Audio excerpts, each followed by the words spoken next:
Hey, Andrew, what's going on? Al, my brother. Mr. Rex, how you doing, buddy? Ooh, feeling a little rough this morning, gotta be honest. Let's see if we can make this darken up a little bit here.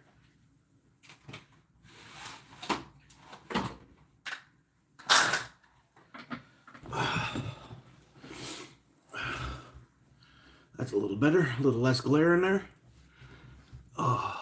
Lone Wolf, Chuck and Steel. Rob, how you doing? Hey guys, for those of you who know Patrick, Adventures with Piper, I have to get him something sent to him. But I had another Patrick try to sneak in and steal his shit with his address. Now, I know Patrick had sent me his address. I couldn't find it off of hand.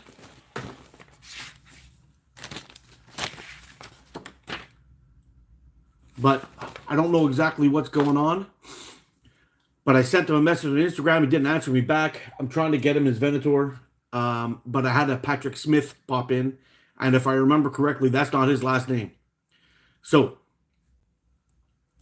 I basically told the guy to F off and deleted his ass. But then I thought for a second, oh, maybe I'm wrong and it was Patrick. And that's why I haven't seen him around lately. But anyway, I need to get a hold of Patrick. So if anybody gets out there and chats with him, please tell him to send me a message. If I made a mistake, I apologize. But I was pretty sure that Smith is not his last name.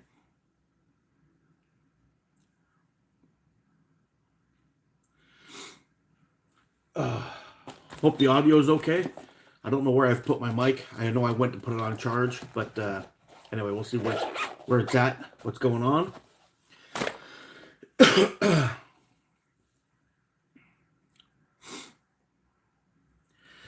Yeah, so ended up, actually don't know his last name.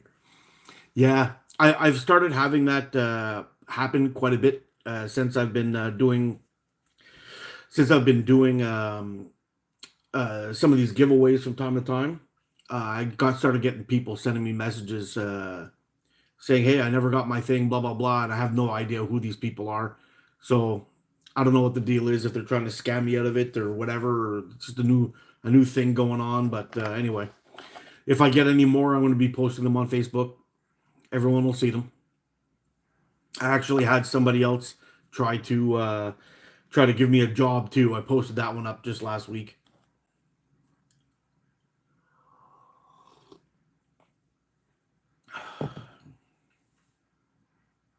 It just sucks, man. They come at you from all angles, man. It's just crazy. Ah, I know. It doesn't stop. It doesn't stop. I'm getting tired, man.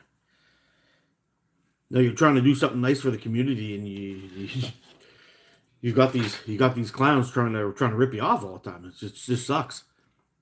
Hey, what's up, Doug? Wendigo powers activate. Scammers suck. Dude, you wouldn't believe how many I get of these guys. It's just endless. I really started. Actually, you know what the funny thing is? A lot of them are women. Actually, um, on Facebook, Slings, what's up? On Facebook, I get these women trying to I guess they're trying to catfish me or something. I don't know what they're planning on doing, but I got enough trouble as it is, if you know what I mean, right? So they're they're uh they're sending me these things and they're like, "Oh, how are you, sweetie?" Blah blah blah. I'm like, "Ah, man, see you later." Boop. And I just delete them. It's kind of bad because I know there's I know there's some women out there that are into the slingshots and all that stuff. Like well, there's a bunch of them, but I'm cursed with that mess, ATO. Yeah, I know, no joke, man, no joke. And it's just crazy. It's just crazy. It's like, man, you think I'm gonna bite on that shit? You like move on, man, move on. But they don't stop. It's gotten to the point now where I'm not even adding women to my Facebook page anymore. If I go through, oh, they want to be a friend, click. I start scrolling through. If there's no Slingshot pictures or anything in there, gone. History. Yeah.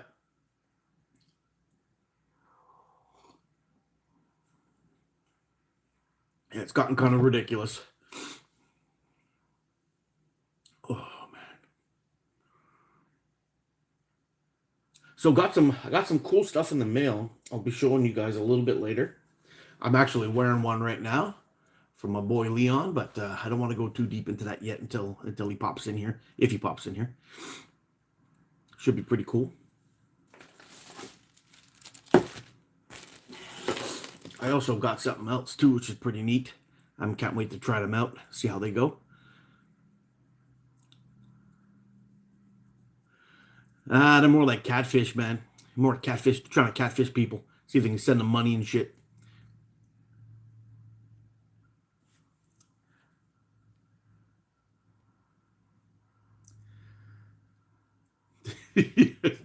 No joke. No joke. The last thing I would need is another one in my life. Yeah. Yeah. So yeah, it just got crazy. You know, I get these stupid messages in there all the time, like, ah, oh, delete, ah, delete, ah, delete.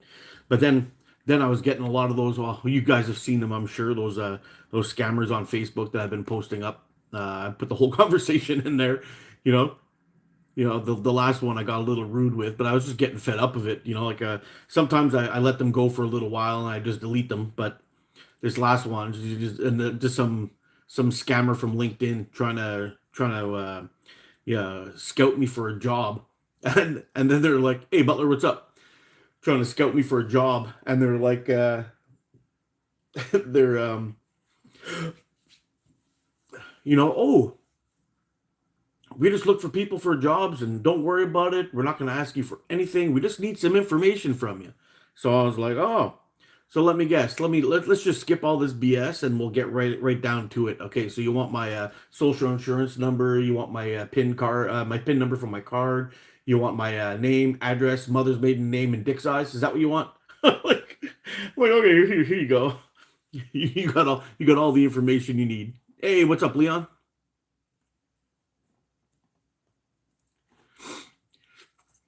Yeah, hey, it's getting a little annoying. Oh, you're at church. Uh, yeah.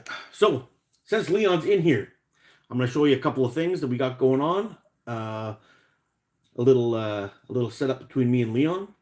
So for the next 8 or so Avros that go out, they'll be going, and it's going to be the premium Avro. So whenever I send out an Avro, like a basic model, like a 2-layer Avro, it's going to come with an ATO sticker and a Squatch sticker as long as they last. But the premium lines are going to come with a Leon lanyard, a Squatch wrap and tuck tool, and I really like the way he made these ones. They're a little bit chunkier. The other ones were small. They work fantastic. This one's got a little bit more beef on it. So us guys with the big working man hands will have a good grip on these ones. And they're going to be coming in a nice hand sewn pouch. Picked up some fluff from my table, but it's really nice. Drop a frame in there, zip it closed, problem solved. And that I gotta tell you, man, Leon, this paracord is freaking gorgeous. I love it.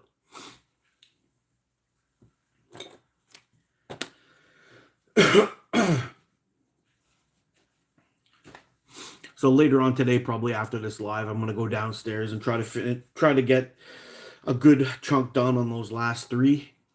And then I've got 2 frames I'm gonna be working on. One for Mikey, one for Chuck and Steel. And then we're gonna be back into production, and we'll see how things go. But man, it's been rough. It's been rough getting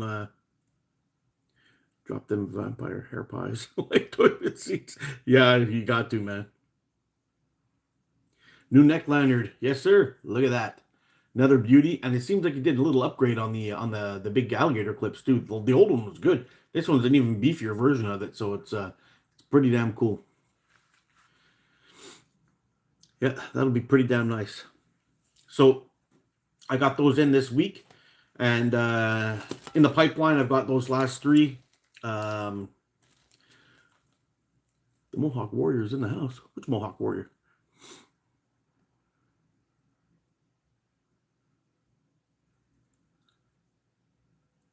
Yeah, so it should be pretty cool. Is that paracord? Yep. And then I also got some of these sent to me by, oh no, by Mr. Paul from Sling and Nerd. Some of his hard drives, which should be fun. I'm actually kind of excited to shoot one of these things. The nice ping they make is going to be a blast. It's not always about shooting tiny targets. Sometimes you got to shoot something big that makes a nice noise, like cans and all that stuff. It's a really, really good time. So we'll definitely have to get one of those set up pretty soon in the catch bag. And he also sent some of these, some cool guitar picks. Look at this. I'll be back when I get home. Okay, I'll see you when you get back. They sent me 3 of these. There's a part of me that doesn't want to shoot them because I found them kind of cool. But I think what I'll do is eventually when I start working on my wall of fame, the big targets sound great. Yeah, they do. Hey, TaylorMade, what's going on, buddy? I think when I'll get one of these set up, it might be fun if I can find a way to make these into a target. See how many shots they could take. I don't know. I'm kind of debating. I want to put one on my wall of fame for all my YouTube buddies. I got a little collection of stuff going, and I'm gonna put like a little thing right in front of my desk here when I get my fake ass wall up, and I want to put some all my YouTube buddy stuff, and on this back wall here, I want to hang all my slingshots, get them all up on that wall. Those discs are durable. Yeah, I know, man. I've seen some guys shooting them over and over and over again. They just don't quit. Should be pretty cool. So we're going to have to save one of these. And then I'm going to try to find a way to make a target out of these other two. They might be pretty fun. But I'm thinking if I drill a tiny little hole and put some, I'm thinking maybe like some snare wire or something through there. If I put some snare wire through there, I should be able to hang that quite nicely on something and get it flipping, and see if we can knock the paint off the front of that. That'll be pretty cool. Guitar picks, yes sir. And they seem to be, yeah, they seem to be different. I think one of them is a pretty thick one. Yeah, actually, that's what I used to play with. Was a nice firm pick. I like the firm pick. Yeah, I don't know which one would take the beatings better, but we'll find out. Oh! All right, we'll have to get these put away inside of a box somewhere so they don't get lost. Put them in there.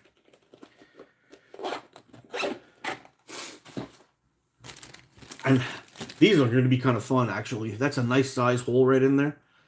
We might be able to take a couple of shots, do a little trick shot with a fresh one, and see if we can thread the needle. But I'm so out of practice, man. I haven't shot barely at all, since I don't know, at least 4 weeks maybe.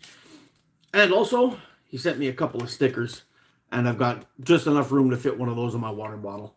So that'll be pretty cool. That'll go onto one of my stickers.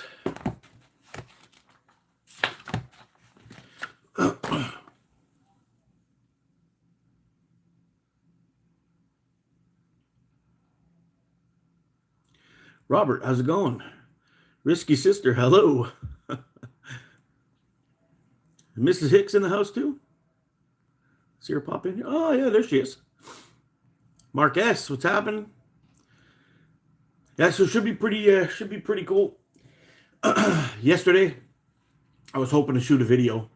I went outside, did a little bit of ice fishing. Was planning on bringing a slingshot. We were gonna do some fishing, some shooting on my buddy's birthday.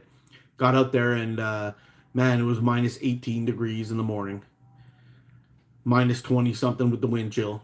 Luckily, there wasn't much wind when we first got out, but dropped the. Can we get your hot sauce in the States yet? No, I don't think so. No, we're pretty much local around here. We're not that big. We're like a artisan type place. I'm actually talking with my partner in crime to see if we can start shipping out some orders. Um, if you know, I mean, if it's going to cost a fortune, but if people are willing to pay it, then I said, why don't we do it? But we'll see what happens.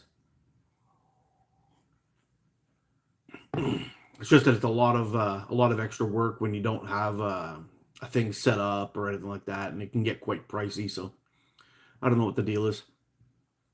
What's everyone? I don't know if you guys can hear it, but can you hear that wind blowing around in there? Hawk Slings, shoot me a message. We'll talk, bro.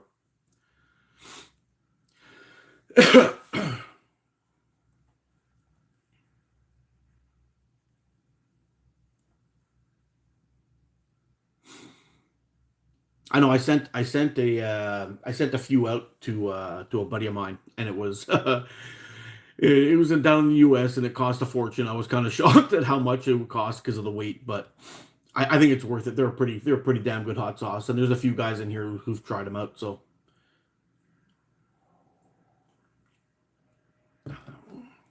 you don't have to take my word for it. Yeah, I make hot sauce, man. Me and a buddy of mine, we have a family member actually. My I don't know, I call her my older sister, but really she's my aunt. Her husband, Roger. We make hot sauce together. We've been doing it for like 20 years. We have a little company called West Island Fire, and man, it's pretty good stuff. I got to be honest. Not just tooting my own horn. We make it ourselves. We used to grow our own peppers too back in the day, but we started selling a little bit more than what we were able to grow in our yards. So we called it done. I've got a I've got a I've got a batch we're gonna be making pretty soon. It's our Raging Reaper sauce. That'll be coming up pretty soon. It'll be a fresh batch. If you guys want to see some pictures, or maybe one day I'll do a live from the kitchen. That might be fun. I'll just have to turn you guys around when the spices come in. Am I a Buffalo Bills fan? No, no, man.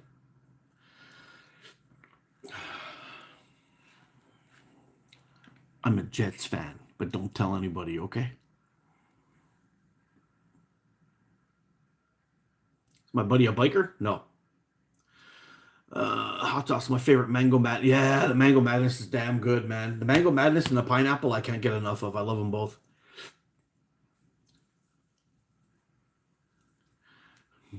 Make it famous all over U.S. and Canada. Oh, you never know, man. It might happen. Canada might become U.S. The way things are looking.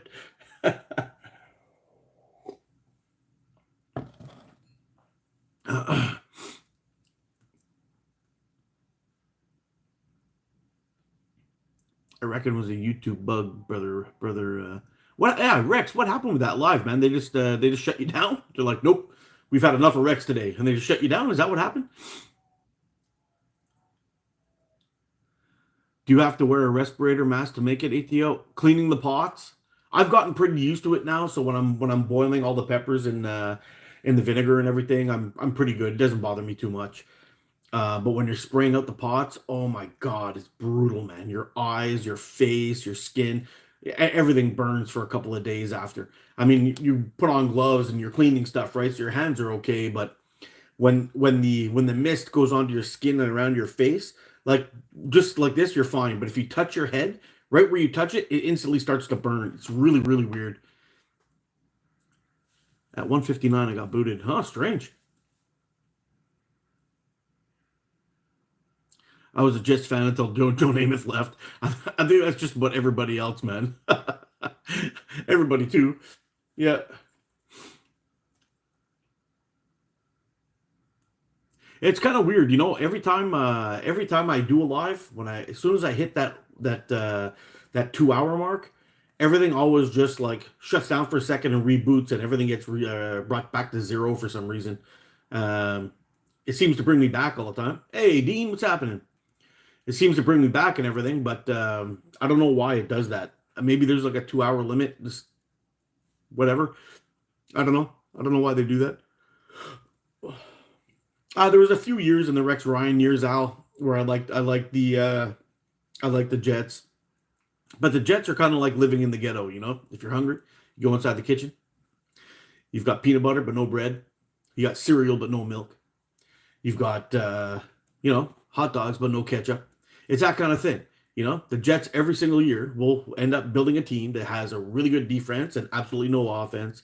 They'll have a pretty decent team, but a shitty ass coach or whatever. They can never seem to put it all together. It's weird. I found yesterday that YouTube limits viewers until you have 1,000 subs. They limit your viewers too? Really? Wow. I don't know. YouTube's been limiting my views. I'll tell you that. Yeah. I was actually pretty lucky. When I started my YouTube channel, we had the adpocalypse that went down. Um, they had the adpocalypse that went down, and they tossed out a whole bunch of people, but I just squeezed by. I made it, and then they did a whole bunch of things like that, and it got a little bit rough. Sling addiction, what's happening?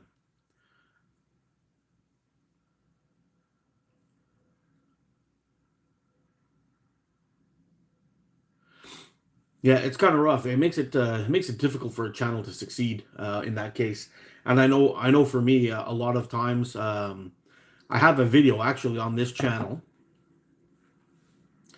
that I have some music on it, and it's one of my older videos of from a bushcraft video of me doing a bow drill fire, and I was making my son was really young. We were making bacon sandwiches out in the woods, and I wanted to make a bow drill fire, and I only had jute twine with me. So I said, okay, we're gonna make a bow drill with jute twine. And my son was thinking, oh, is it gonna break? You can't do it with that stuff. It's gonna snap. Blah blah blah. And I'm like, no, no. There's a different method you can use. So I said we're gonna do the Egyptian style bow drill method, and we set it up. I showed him how to do it, and we got a fire going, got a bird's nest, got a fire going, and cooked some. Andy Lowe, what's going on? And we cooked some. We cooked some bacon sandwiches up, and it was delicious. We had a great time. But that video has been such a pain in my ass, and I keep it up out of spite because this same company keeps on attacking me for stealing their music. But I got the music from this company called Ben Sound that does free music. All you got to do is mention Ben. That's all you got to do. And I've done that. But every single year, this guy makes a claim against me. And every single year, they shut the video down. And every single year, they keep it down for about 2 or 3 weeks while they investigate. Then they say, hey, guess what? Your video was good. It's okay. And on the last one, I told them that if this guy blocks my video again, I'm going to sue him for I don't know what you want to call it, defamation of character, harassment. I don't care what it is going to be, but I told him I'm going to sue him if he does this again. Because every time they've done this, that video's been up for 6 years, and I've had to fight it 6 times. It shouldn't be. Anyway, yeah. So that went down, and it's just annoying. But I'm never taking that video down, ever. I'm going to keep it up, and we're going to keep on going, and next year I'll have to fight it again. But the thing that's funny is all that battle that we've been having over that freaking video, all that battle, the algorithm, even though it got considered legal, has gotten no traction at all. Nothing. I think I've got like 150 views on the stupid video. Today, I've got Lavasa Crema Gusto inside of my coffee cup, and it's delicious. I gotta see if I can get like an ATO brand coffee, man. How freaking cool would that be? Sunday morning coffee with ATO, drinking ATO in an ATO cup with an ATO shirt. I'll even put on my ATO toque. Phew. Got a lanyard with ATO colors. Yeah, La Masa Crema Gusto though. If you like coffee, it's a good all around coffee that you can get at the grocery store without getting something fancy. Before the pandemic, I used to have this guy. He had a company out in Montreal called the Majestic Bean, and my goodness, this guy was amazing. He used to import coffee beans from all over the world, and he made one that was called he called it Burundi. It was basically from the country Burundi. He brought it up here. He'd weigh it out. He would wear an ATO hat right now. Yeah, the one that I didn't notice. Oh, and you're the man. Yeah.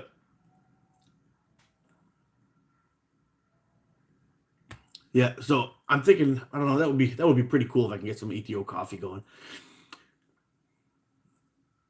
Oh man, it was really good. But sometime at some point during the pandemic, the guy just disappeared. I don't know if he's still around, if he's live or what the deal is, but he just disappeared, and he guess he folded up his business and said, screw it, I'm out. I don't know.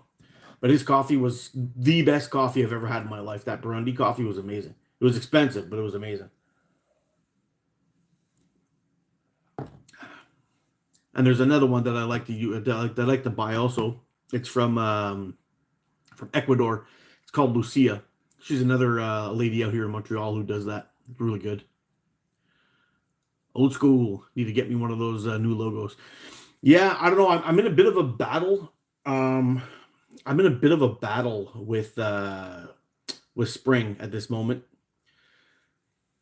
If anybody has bought any of my merch from Spring or from the links down below there, and they're waiting too long for it, or something's gone wrong, or they're not doing that, let me know, and I'm going to start leaning on those fuckers, because I ordered an ATO hoodie back in October.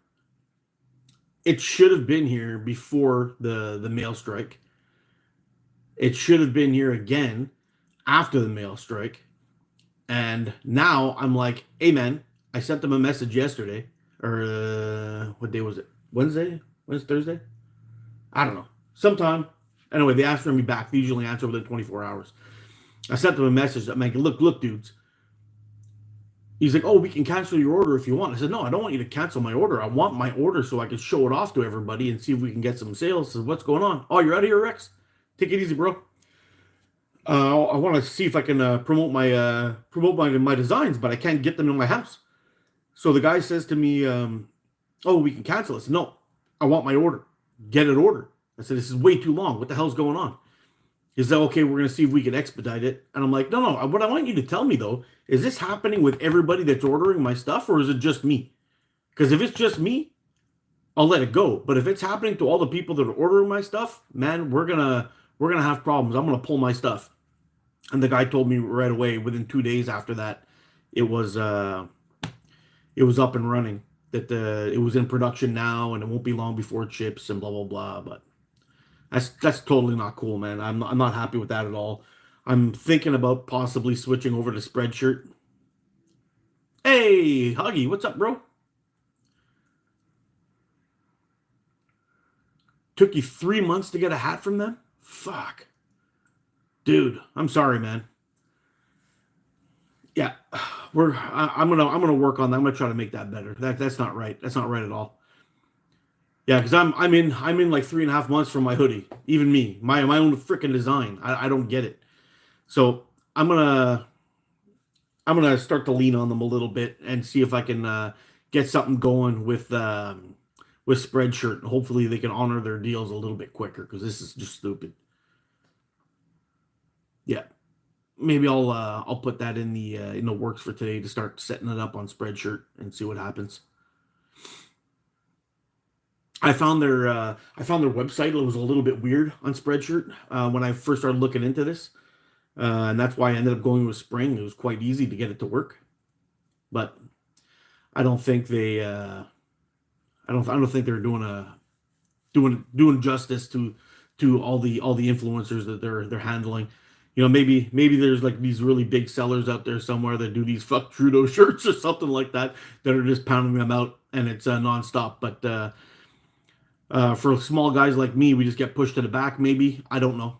I don't know. We'll have to really get into there and see what the hell's going on.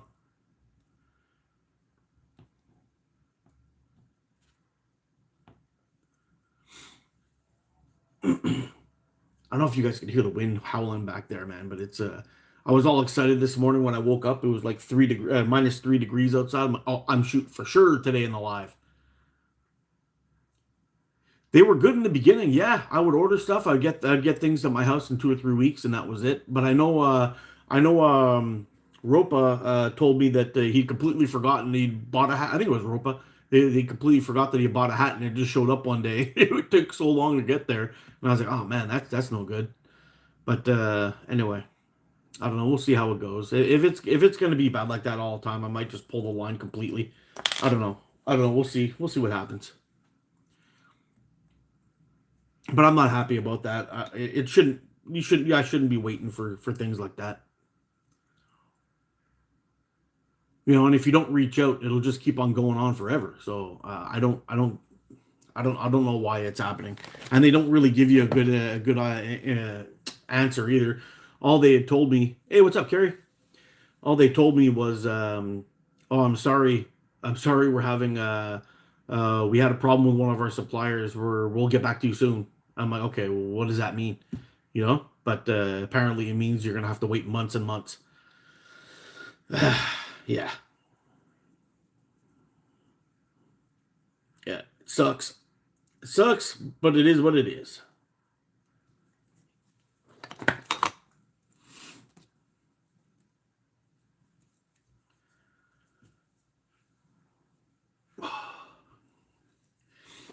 Yeah.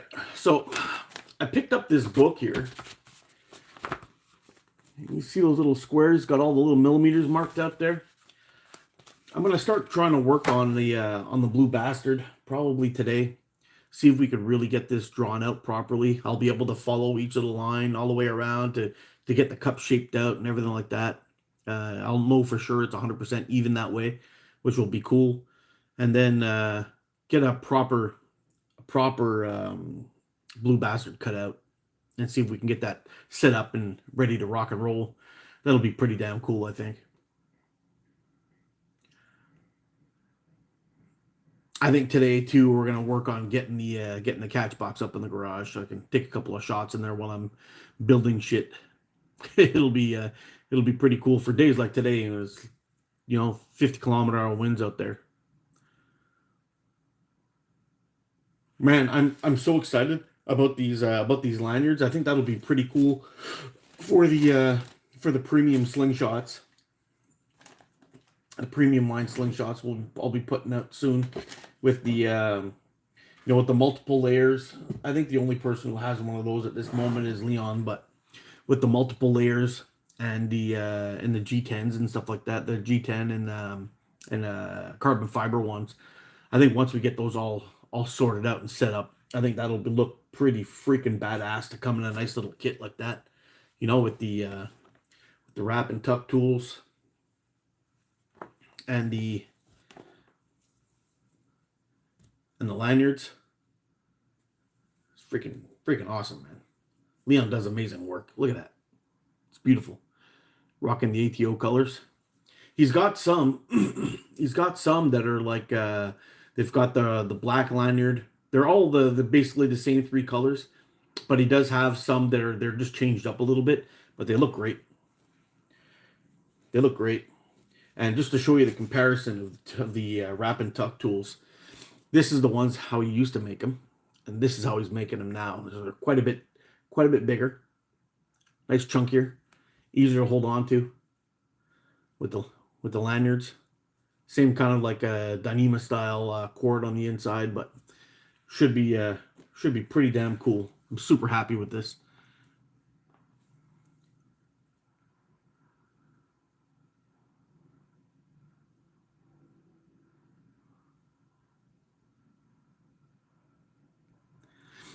I have several look on bright stitches, make them easy to see. Yeah, I gotta get some of those monkey spank flippers or spank monkey flippers or whatever they're called. They're pretty cool. I should hit them up on one of these days when I got some extra cash lying around and get a couple of those put in the catch box. I would love to get one that's around 30 millimeters. I've got a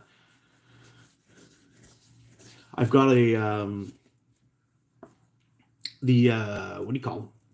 Timber 26 ones from Omega. They're pretty good. They make a great sound. They take an absolute beating.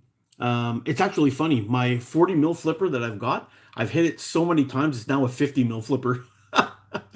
I beat a centimeter out of it, or I smashed a centimeter into it. But the only issue I have with those, I got 3 of them now. I've got one that looks like a pig and 2 of the regular ones. The only issue I have with them is when you leave them outside and you ever take a bunch of shots with it. The only issue I have is it ends up it ends up getting really, really dark. Like it's hard to see it inside of a black catch bag from a different stitching. But that brighter stitching, that stitching that Andy's talking about there, that might make a really big difference on the being able to see it over time. Have I ever shot the Axiom frame, the adjustable? Yes, I have one. And actually, if I can find it in my pile of shit here, I'll show it to you.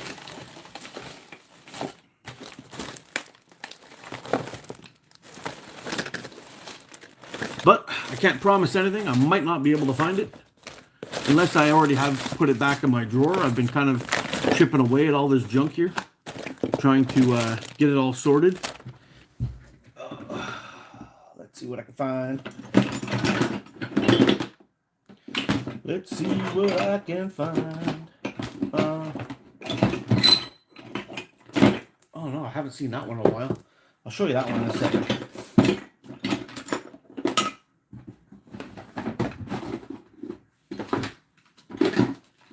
Yes, we got it.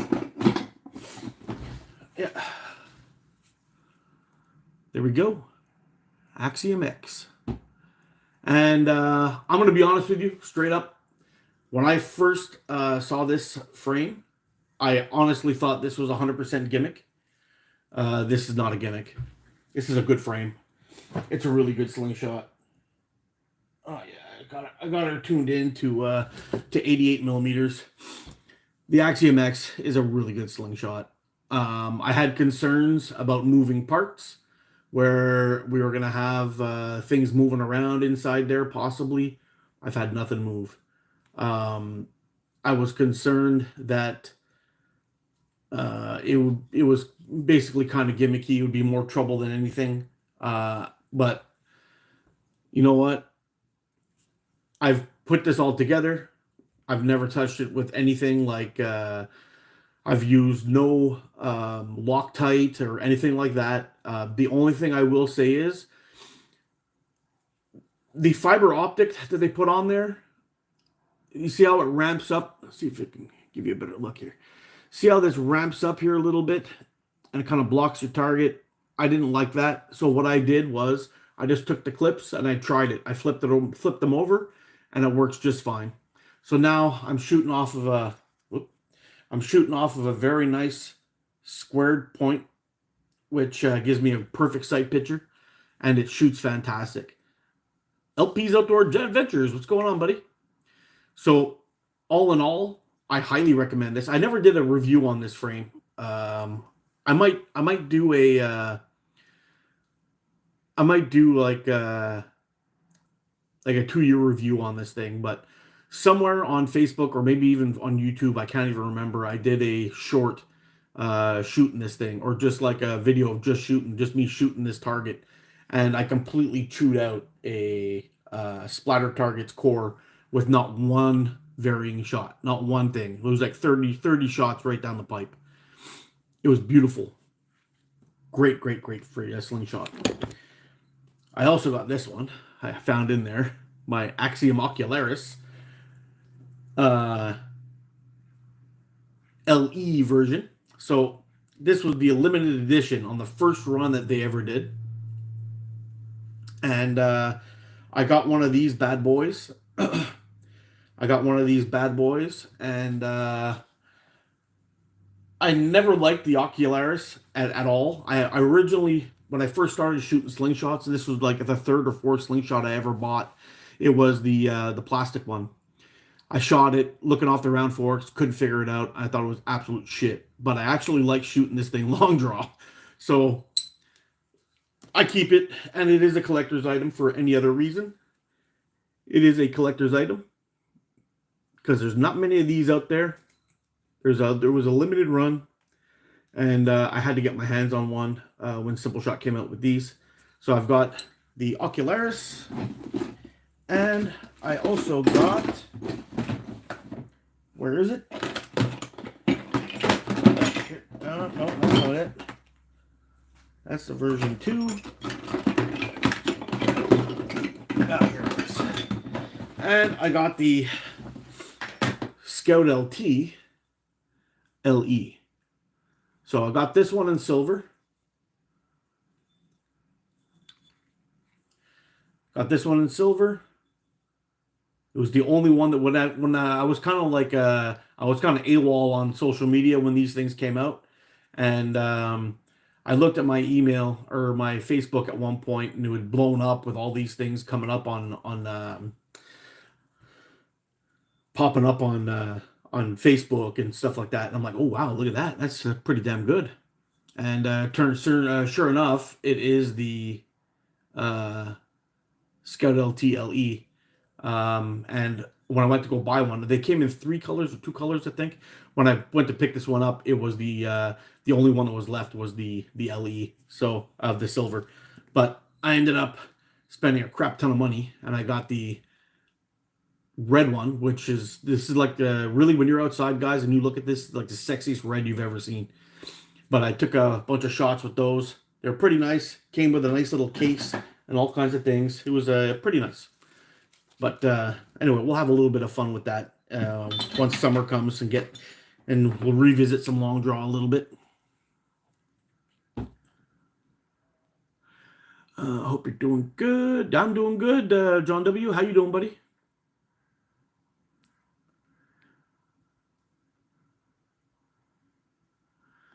Can you believe your live stream just started here and you started 40 minutes? Yeah, it happens all the time, Doggy Bones. Happens all the time. It wasn't too long ago that the same thing happened to me. Mikey and Chuckin were live together, and it pops up. I get a little notification saying, "Hey, Chuckin, Steel, and Mikey are live." I pop on; they're already an hour and a half in. I couldn't believe it. It's like yeah, you're a little bit late, YouTube. Am I Canadian? Yes, I am. Hey, Rick, how's it going, buddy? I was actually going to hit you up this morning to see if you wanted to go live, but I figured it was going to be a little bit early. And anyway, I didn't want to spring it on you last minute. But if you're down, buddy, you want to do it next week?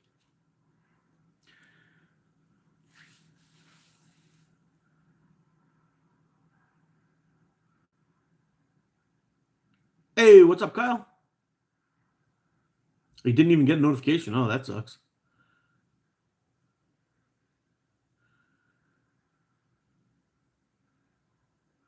From Saskatchewan? Who, me? No, Thane, I'm from Quebec. Are you from Saskatchewan? If you are, cheers, bro. Oh, there we go.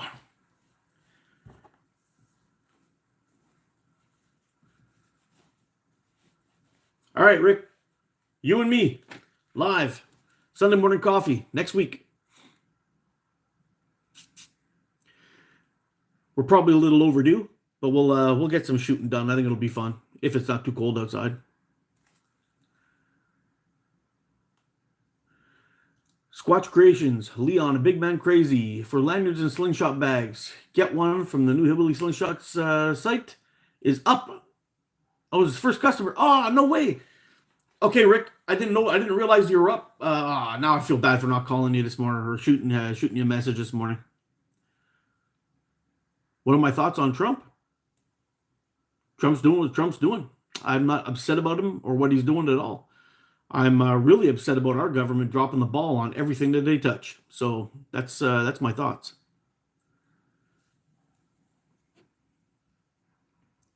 Show everything I missed. Okay, well, I was talking about Doggy Bones coming up with the new Avros. I've got kind of like a premium line that I do, and I do kind of a I don't want to call it a budget line, but it's like a two layer slingshot with clips, for example, or a wrap and tuck will be um I consider it like a budget line, I guess. Something that's more price friendly. And then I've got my premium line, which would be like multiple layers, like multiple layers, or with expensive materials like carbon fiber and so on. With those premium lines, I'm going to be sending out a bag that I got made by Mr. Leon. So just to show you real quick, there we got a nice spot, nice frame will fit in there pretty easily. It's got a nice tying up knot on there, and it's really thick. Like, he's got them lined with fleece on the inside to keep them from getting scratched, keep them nice and soft. You could probably buff all the fingerprints off of them on the inside if you wanted to. It'll also come with a lanyard like this. He's also beefed up the clips on there. He's got a big monster what do you call them? Like a lobster claw clamp on there. It's pretty badass. And then it'll also come with a nice lanyard. There's going to be, I think the colors do vary. They do all have red and black on them. Some of them have more just red and black with a black tie. Some of them have a white tie, but they're all really nice. And then it's also going to come with a wrap and tuck tool from Leon. Also, they're it's beautiful work. And with these, I have to say, I was using these for quite some time that I got from Leon. I really like them for wrap and tuck tools. They're badass. I did find them very good. They work great. A little bit small for my man hands. This one, I'll show you a size comparison. Freaking awesome. Put that thing in your hand, you know you got it there. It's great. You got a really tough one to pull out, you can just stick some fingers in there, grab that, and you've got all the purchase you need. It ain't going nowhere. So that's what we got going on with all the premium line slingshots that'll be being made. I've got 3 of them in the works. So this is basically what's going on. Is I got 3 of them in the works. Then I've got 2 frames to go for Chuck and Steel and Mikey. Once those are done, I've got a massive stack of materials that I can get through. All kinds of stuff. But I do have 2 times 3/8 black 3/8 black micarta that I'll be doing a bunch more of the budget lines. But going forward now, all the budget lines that are coming out are going to have the ATO maker's mark in them. So that'll be pretty damn cool.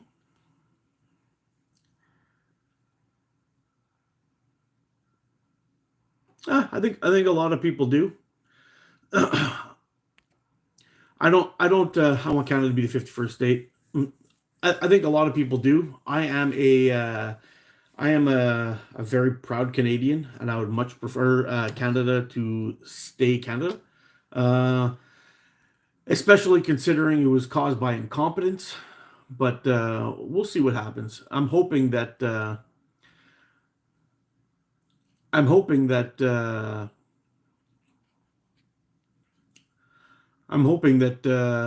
new prime minister will be able to sort shit out. But I mean, I wouldn't be completely upset about it if it went the other way too.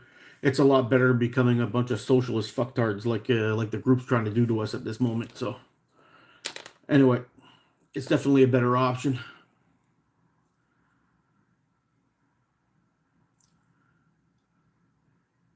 Were those copper cores? Yes, sir, they are. and you'll be able to find these on the Omega Slings website.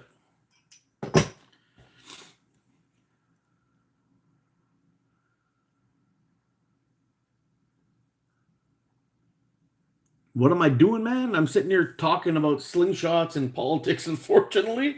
But yeah, we're doing a little sling talking. Little sling talking. Should be doing some sling shooting later on today if the weather chills the hell out. Actually, Hawk Slings for Chuck and Steele and Mikey. I've got. I'm kind of thinking I'm going to do them about the same for them, just for the Omega Slings guys, but two different models. But I'm kind of flirting with it because I got some really nice jute micarta, blue jute micarta. It's just really, really sweet. And I'm thinking about putting a 0.5 black G10 and then a copper sheet inside here, and then the jute on top of that. But I don't want it to be too thick, so I've got I don't want it to be too chunky. I don't think either of those guys like really, really chunky frames. So we'll see what I come up with. But I got two different colors. I got the jute and I got a bison one, which is a really, really cool color. I was also kind of flirting with actually sticking some wood up there. I've got some paddock, I got some oak, and some black walnut that I got from an awesome dude. Wink, wink. I know you're out there somewhere. And I'm thinking about using this stuff for a couple of Avros too. I'm not quite sure yet which one I'm going to do with it, but we'll see. It should be pretty cool. Get these guys down there out of the way. Yeah.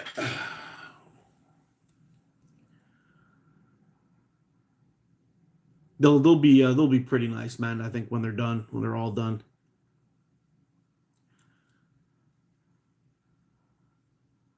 Those will definitely be cool. Yeah, I think so too. And I'm thinking I'm probably going to make them wrap and tuck for those two frames and see how it goes. Make Canada great again. Wee. yeah. It's a tough situation. You know, like I've got a pretty strong military background in my family. I was not in the military, but my grandfather and my grandfather fought in World War II. You know, when you think of all the sacrifice that people like that made just to have our government turned into the same shit that I don't want to get into it. Anyway, it's just hard. It's just hard to swallow. Have I tried Sniper Sling Black Gen 2? No, I haven't. I am very much an Omega Slings guy, and I'm slowly but surely getting rid of all my other elastic. I don't really shoot anything else other than my Omega Sling stuff. I'm pretty much sold. I'm locked in on their bands. The Omega Slings 0.5 white are some of my favorite. The 0.45 green are some of my favorite. It's just great stuff all the way around. And yeah, there's no need for me to really get into buying any more. Oh yeah, I've been looking for that. For buying any more frame or elastic for testing or anything like that. I mean, I'm good. I'm good with what I got at this moment. So we'll I guess we'll just leave it at that. But yeah, that's a nice soft root pouch. I might make a band set actually right now. See if we can get out in the cold a little bit later. See how it goes. Sniper Black Point 8 hits hard. Oh, I bet it does. Be right back, okay?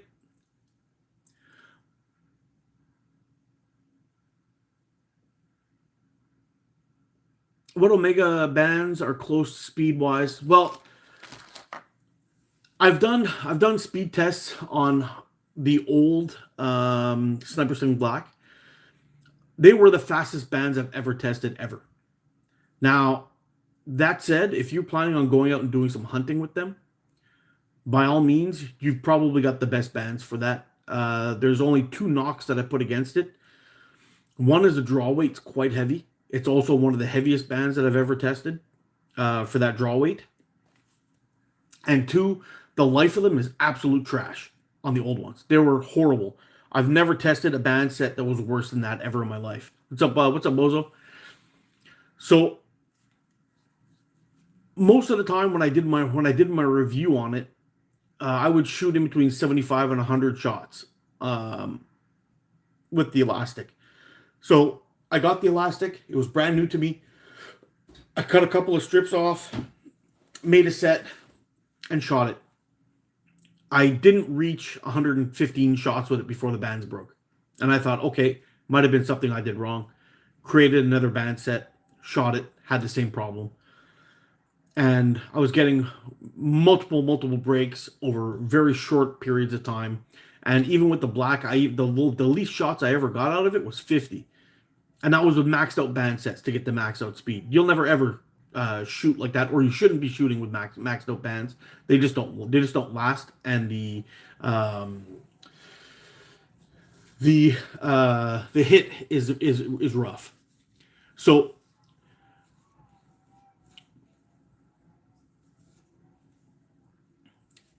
that's what I tested too, Connor, was 0.5. I couldn't get more than 150 shots out of them. 150 shots was on the high end, actually. So anyway, that said, if you're going to be hunting with bands, you're not going to find a better band really for that. Draw weight's a little bit on the heavy side. Omega Slings, on the other hand, I had a maxed out band set getting around 307, 308 feet per second, around there. But that maxed out band set gave me 300 shots. That's a maxed out band set. That's crazy. So in that case, I really can't complain. Now, you may be able to get more shots out of a set like that if you're shooting long draw, that kind of thing. But anyway, AK Velocity is very good. Hope Omega Slings will carry it. Expensive shipping from the UK. Is that something that you get from Wasp? Is AK Velocity, is that a Wasp band set, or is that a new company that's just kind of... Somebody had mentioned to me in a past video that it was Wasp.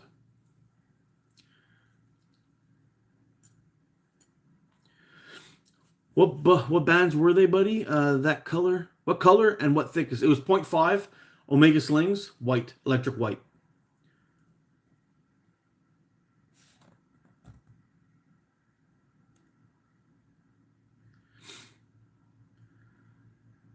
Yeah, the one thing I will say about if you're ordering from Wasp, if that's where you're getting them from, Wasp shipping from the UK is pretty freaking great. I don't think I've ever waited longer than 2 weeks for anything from over there. Wasp has it, yeah. Yeah, Simon's a freaking man. I mean, if you're not getting from well, there's a lot of good guys out there now that are good, honest companies. Is this a gun thing? No, it's Slingshots, really primitive guns.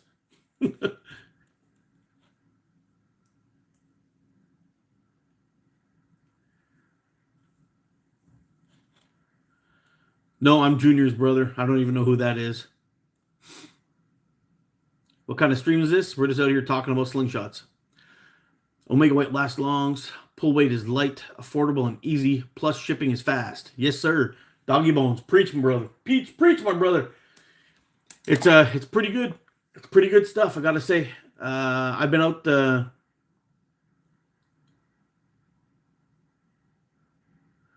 Oh, we got another funny guy. Okay. See you later.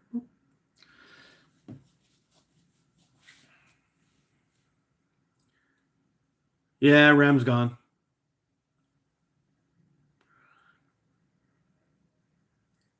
Hawk, give Leon your address. I'll send you some Hawk. Cool. Yeah, so anyway, the Omega Slings Electric White 0.5 is probably my favorite elastic at this point, or the 0.45 green. The 0.45 green is fantastic elastic. It's just about the same speed, very close to the same speed as the... no, it's a little slower than the 0.5 white, but the draw weight is so light that I do some of my best shooting, my best precise shooting with the 0.45 green. It's really, really good. It's really good. And I bumped it up to point six for winter this year so far, and it seems to be doing pretty good. So I can't complain too much. Yeah, the point six is pretty sweet. I should get up and shoot this guy today.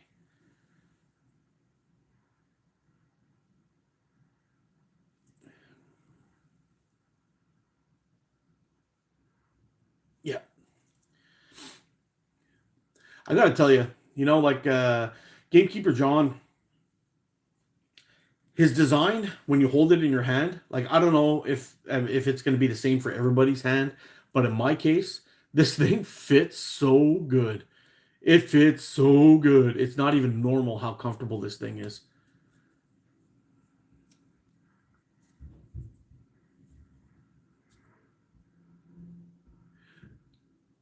Do I do any slingshot shooting lives? Yeah, I've shot many, many times lives. Many, many, many times. The only reason why I'm not shooting now outside is it's just way too cold. I have 208 subs. Oh, congratulations, dude. You're tearing it up over there. Actually, LP Outdoors, most of my lives are actually live shooting.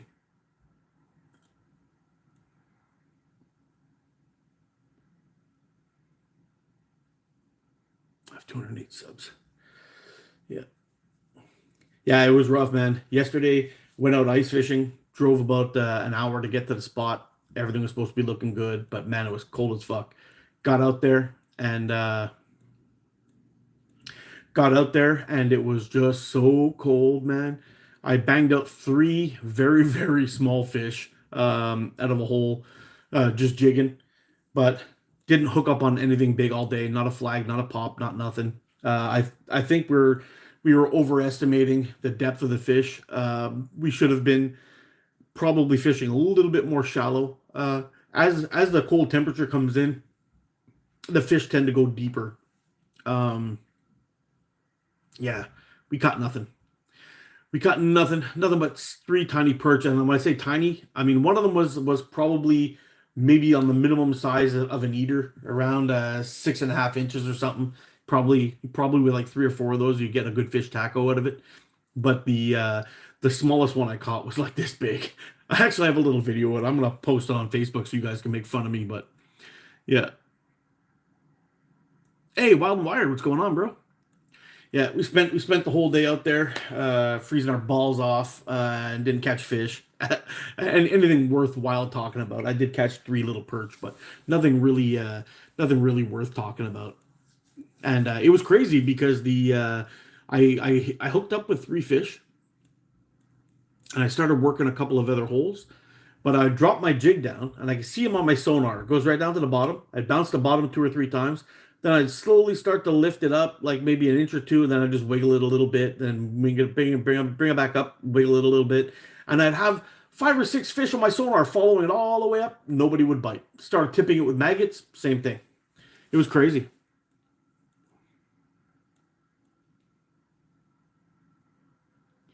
Yeah, fish will go to the deepest parts. We ended up we I think we overestimated it though. We went down to around 18 feet, 18 feet of water, and I think the big predators would have been somewhere around 12 to 10 to 12 feet. I think they would have been at this point.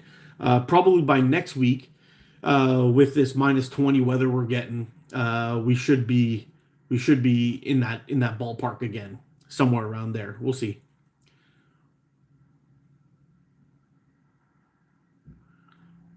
Got a glow in the dark coming my way.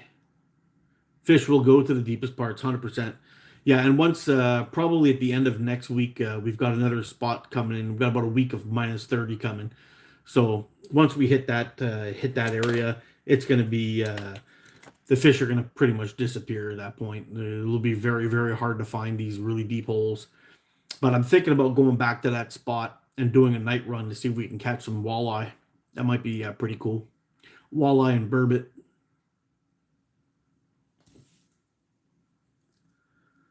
But I couldn't believe how cold it was, man. It was like, oh shit. I had to keep pumping some food in just to keep the body going because it was cold.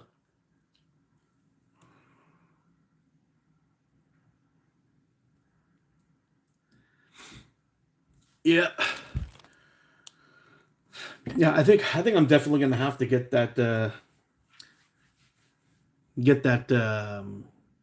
catch box set up in the garage and do some shooting in there because this freezing cold weather and I'm starting to suffer a little bit when I'm getting out shooting. I'm stinking it up pretty bad. The I just don't got the I'm not putting in the reps to keep everything kind of lined in or lined up or feeling proper. I'm kind of a mess. I'm all over the place a little bit. So I'm hoping that I can dial it back in and get back up. I don't want to have that big of a battle to get back into shape once summer comes or the decent weather comes back. East Tennessee Fishing Show in Knoxville this weekend. Oh, sweet.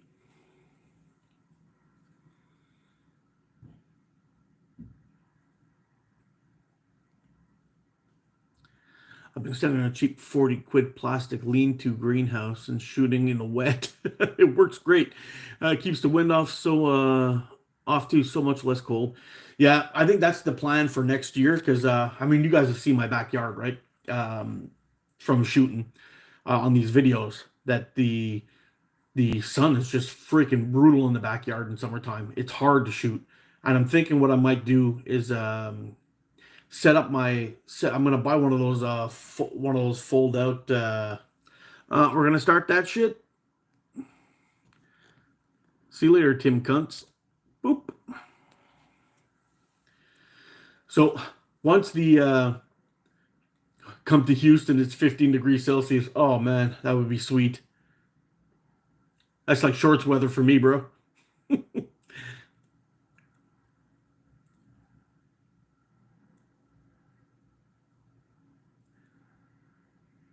Where are you from, Mark? I missed that question. I'm from Quebec, Canada, man. Yeah, I think I'm gonna set up that get one of those those collapsible gazebo type things where they fold up. I'm just gonna pop one out, set it up, and I'll put some really big spikes into the ground so it'll stay there in the wind, and we'll leave that in the yard for the summertime. We'll have a nice shady spot to hang out with and shoot from under right in front of the gazebo. It'll be fun. You need size mark for wind. Yeah, yeah. They have the ones that I'm looking at. They have like a panel on the side to block the wind, and I'm thinking about doing that. I'll probably run an extension cord and put little lights inside too, just so I can shoot from there, and it'll be pretty cool. And once I got that all set up,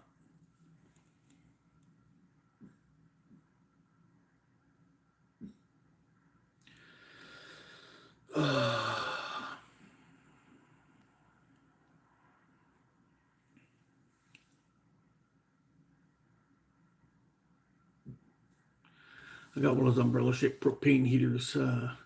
Yeah, it'll be pretty cool. We'll see what happens. Once I get that thing set up in the backyard, I usually you can get them pretty cheap in spring or at the end of the year even.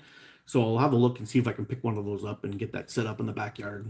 We'll always have a little spot for shade that we can even when I'm playing with the pup outside, just throwing the ball with him, I'll be able to set it up and get him comfy in the backyard, and he'll have a spot to cool down when he's running around like a fool.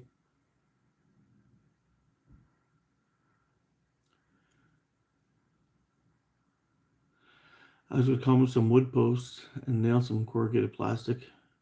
Like a shelter. Yeah, yeah, that would be pretty cool. Nice tea light heater from ceramic pot in the greenhouse and sub zero. Oh wow, that's brilliant. I've got my Mr. Buddy heater that I use when I'm ice fishing in the tent, but I could probably use that inside there too with the front door open. Just surround me on three sides and have the front open would be enough to keep it a little bit warmer in there for sure. Cool hand, Luke. What's happening, bro?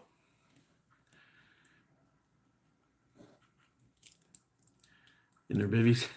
Yeah.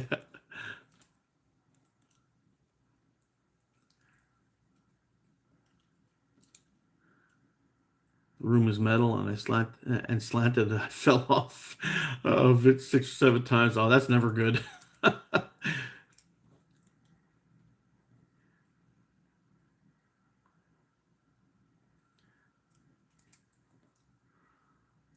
Yeah, it'll be pretty fun. I want to. I'm hoping I can get everything settled up and squared away this summer and get that backyard tuned up. I want to really get a really cool shooting range down at the end, like get a can specific target box and all that stuff, and that big drum that I have down there.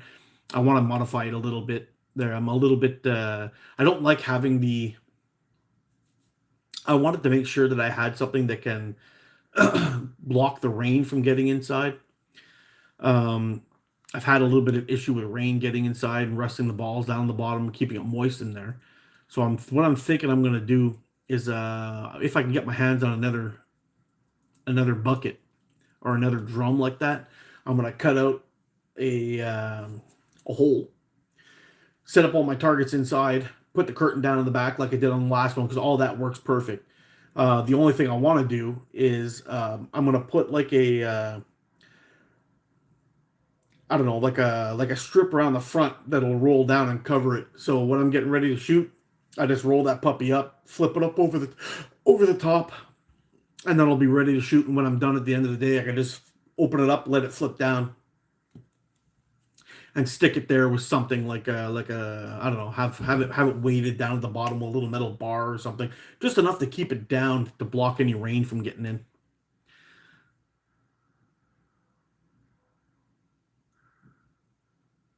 An 8-inch hole drilled in the side, yeah. Yeah, that's a good idea, man. I've done two like that now. I've done one out of a Rubbermaid box, and I made another one, my old blue one that I used to have on my fence. I made that one out of a water jug. The only thing is that one deteriorated pretty bad in the wind, in the sun. I mean, I cut the cutout and added hinges. Oh yeah, hinges would work too. That's a good idea, actually. Works surprisingly well. Yeah, I had an idea that I would cut a hole in the bottom of it and then have everything fall into a bucket. So I just had to reach out and pull it out into the thing. But no matter what, they're sitting on the grass and the rain gets in there and it just makes it wet all the time. It just sucks. Oh, just joined. I thought it was fun shooting. Oh, it is fun shooting, man. It's a lot of fun. We get out and do some shooting with actually. Freaking love this guy. This is an awesome slingshot, and I don't shoot that often, and I should shoot it more often actually. This is the Wasp and John Jeffries collab of a Apex Plus. Pretty cool slingshot. Pretty cool. Actually, I got a little slippage going on there. Should probably fix that before I pop myself in the eyeball.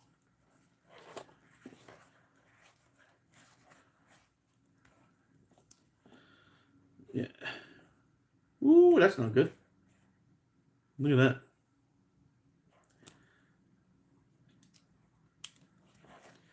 Must have got some kind of I have an air rifle for my grandpa that I shoot sometimes. Oh man, all those things are so much fun, man. It's so much fun. I would love to get out with my air rifle or get a new air rifle. Actually, I haven't had one since I was a kid, but we used to shoot them in the backyard. My brother bought this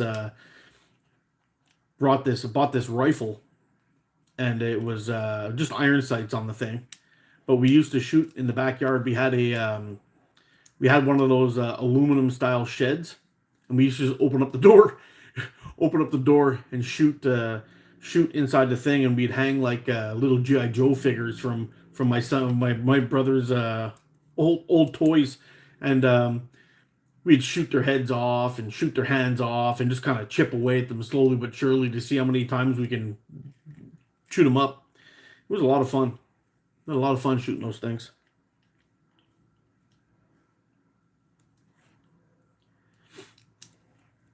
Actually, our poor neighbors must have thought we were nuts.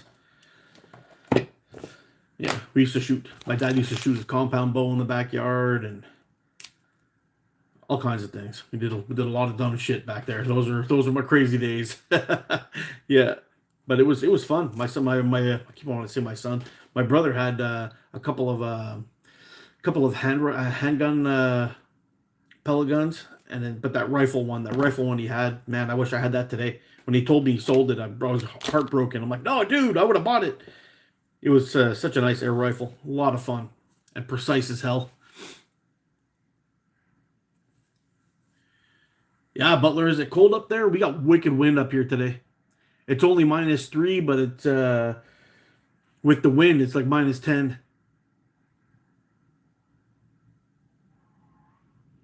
There, I don't know if you could hear it or not. It's howling back there. You got the wind too, eh?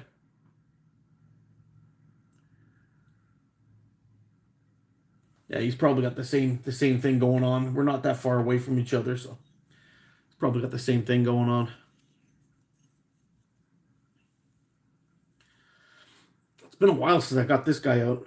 I gotta get this guy shooting again. I really like this frame. Anybody else out there have a pulse from Black Pine? Anybody have one of these beauties?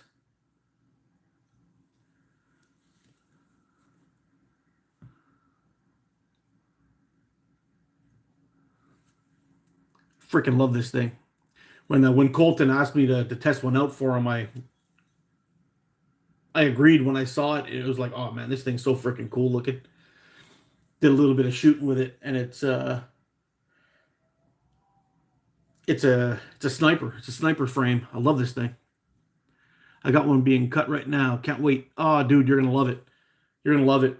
And it's kind of weird because when you first put it in your hand, you're kind of like, wait a minute, this feels kind of weird. But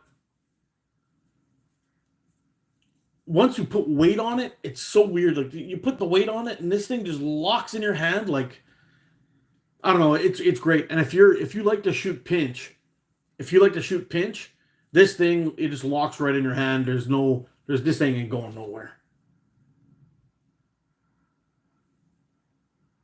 Yeah, love it. Having a hard time putting a GZK gal down. Oh, freaking awesome and so unique. Oh, cool. It's been a while since I checked out Hoggies. Since I checked out GZK stuff. I should I should kind of revisit and see how it's going.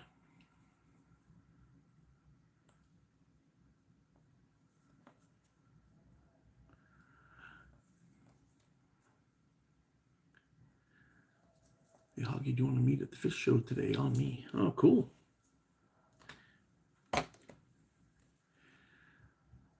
Everything's been good for you.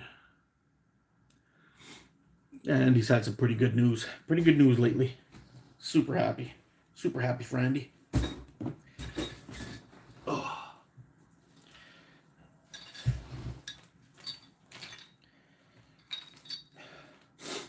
Oh man, look at this. I was looking for this guy the other day. This is the Casper that I had got from Prime Fork. And I was out doing a review on it in the cold, shooting in -20 like an asshole.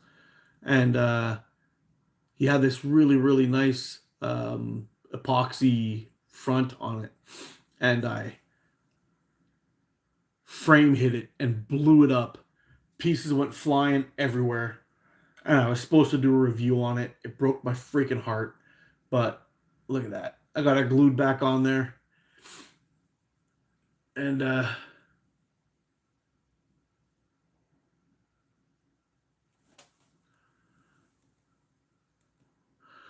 hey bro, I'm all good and healed. Unfortunately, my dad died at 1:30. This oh dude.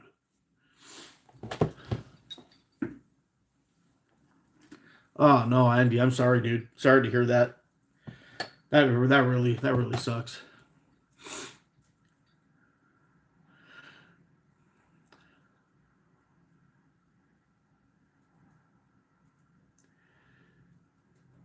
Yeah, it's good to hear that the suffering's over, but man, that's it's always rough. That's hard. It's hard for the family, hard for everyone.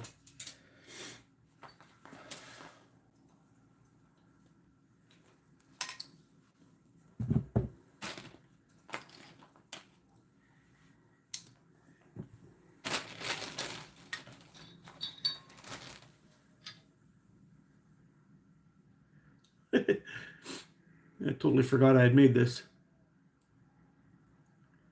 This is my my ATO pickle. While I was waiting for my pickle forks to come in, I whipped this one up to shoot with Rex. It actually shot pretty good.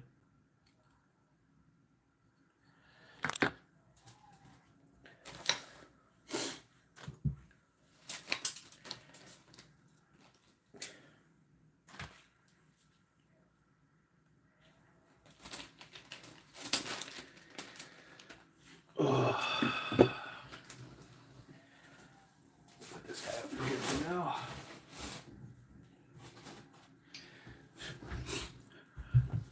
All right, guys, I'm going to show you the biggest disappointment of a slingshot that I've ever bought in my life.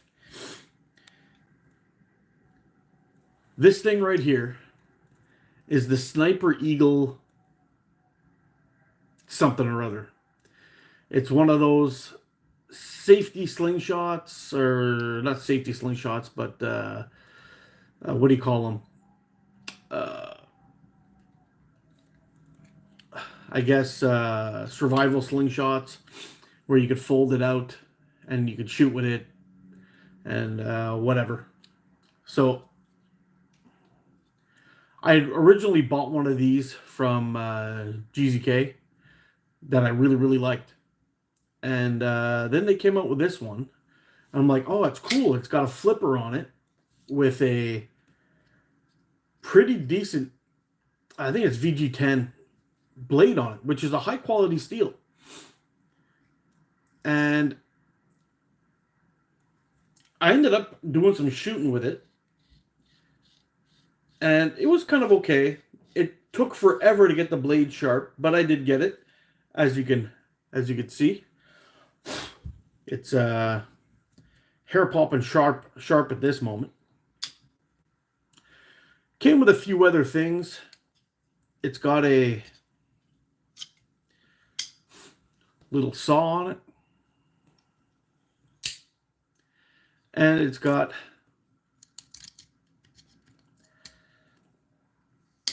another little knife with a gut hook. This one, no matter what I did, I cannot get it to be sharp.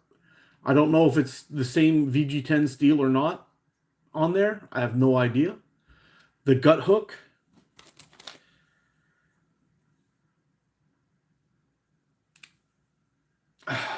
I guess you can probably cut some weak ass cordage with it, but I don't see this zippering open a bunny or a rabbit or anything. Maybe. I don't know. But I'll tell you, it is so large, so heavy, and so uncomfortable in your hand. Take care, Andy. It's kind of disappointing. Honestly, in my case, I'm really not a fan. I should probably, I don't know, get rid of this thing at some point. But the one thing I did kind of like about this one is it did have these little plugs that you could put in here and shoot it with flat bands. I'm just not sure if I trust the... I would shoot it like this. Basically, it's got a little...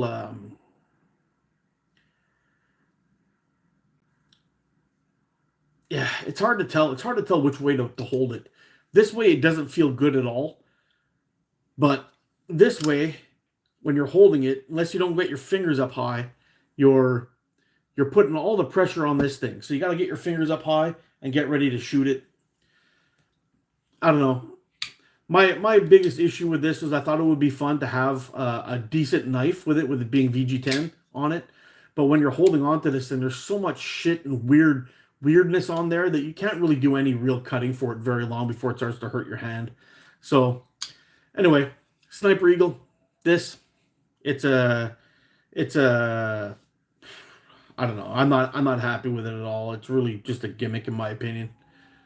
It looks dangerous. Yeah, it does look. It looks dangerous and it feels dangerous, and I can't trust it enough to shoot it. And a sleeper slingshot that I got. Actually, there's two of them that I really like. I've got this guy. which is my one and only slingshot that I've got from Dan Kung. This is the Dan Kung Ergo. It's a no tie version, so all you have to do is you snap those in with a little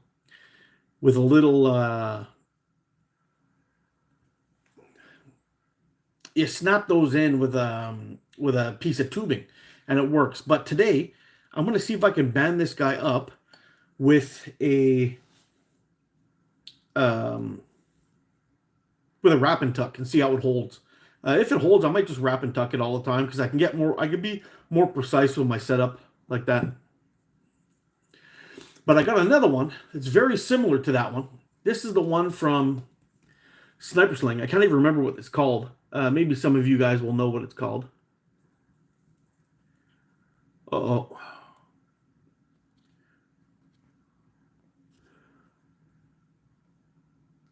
Just got a weather advisory.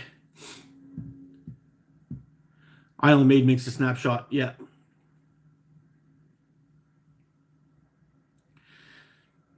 Yeah, Shane is awesome. Shane's a freaking man. Actually, I should hit him up and see if I can get him on one of these Sunday morning coffees with ATO. It would be cool. I'd love to get on here and chat with him. And this one, anybody know the name of this from Sniper Sling?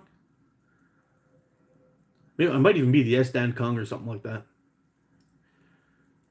What's the adverse weather for? I don't know. I can't really check it. If I do, it'll kick me out of the live, so I'm not gonna check it out. But this one too, it's another great slingshot to shoot. It's very comfortable to hold on to. It holds very sturdy, and it's got this this sharp little corner, which I'm a little bit scared that one day it might wrap over and snap and hit me in the face. But how I draw, I never seem to have problems. So I anchor, I hold it straight out, and I curve it out, and my bands always wind up in the perfect spot. But it gives me a great little sight to shoot off of. And from point to point, it's a 90. Am I lying? No, it's an 88. Sorry. It's a Dan Kung. Yeah. This is also a very fun slingshot to shoot. But I do want to get some wrap and tuck bands on this guy and see how it holds. See how it holds. If it holds really well, we're going to get out and do some shooting with it and have a little bit of fun. At some point,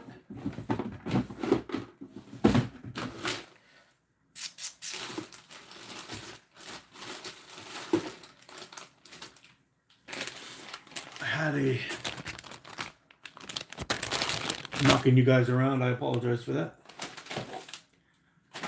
The S Dan Kung. Yeah, that's what I thought it was.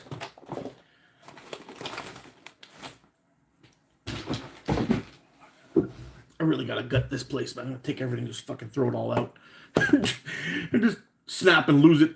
I got this really cool thing. My wife and my son got me this thing for Christmas. It's like a thing you hang behind your door, and you can put slingshots into it. It's supposed to be for shoes, but shoes. I'm a dude. I got like 2 pairs, so I'm gonna get. Is that it? Nope. All right, I'm done searching. Let's just whip up a new set. Whip up a new set and call it done.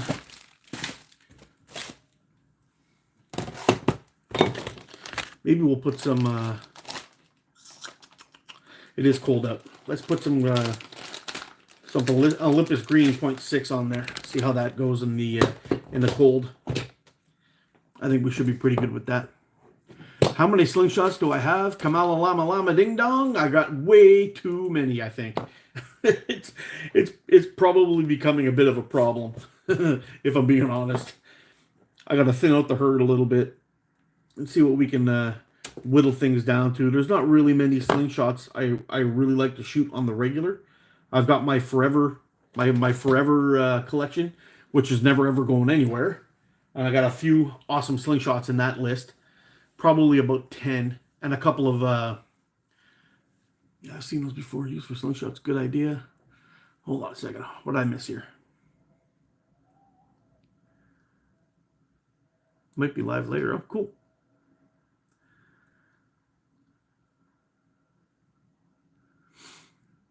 Yeah, I'm thinking about getting that set up in here. I wanna get these two walls. I mean, the ones facing the wall here and back.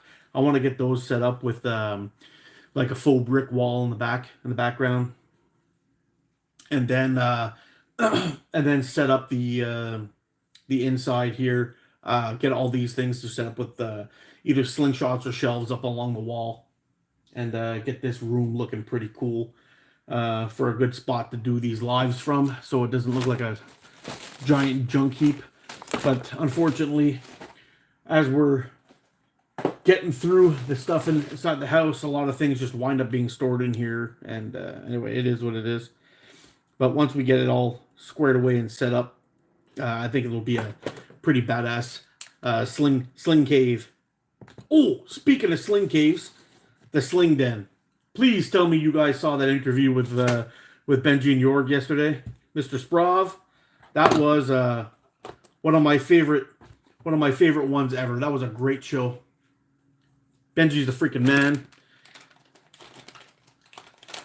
And Mr. Let me show you its features. Is a freaking awesome dude. I love that guy. And it's kind of crazy all the heat he's been getting from the community, which is kind of dumb. I know at one point he was talking about why he left. Why he left a lot of the Slingshot groups with all the pissing and moaning going on back and forth and everything. And you know, I think a lot of people put too much emphasis on being a superhero sniper instead of just getting out and having some fun. And I think he's a perfect example of that. I mean, he is a good shooter, all things considered. But his main focus is kind of like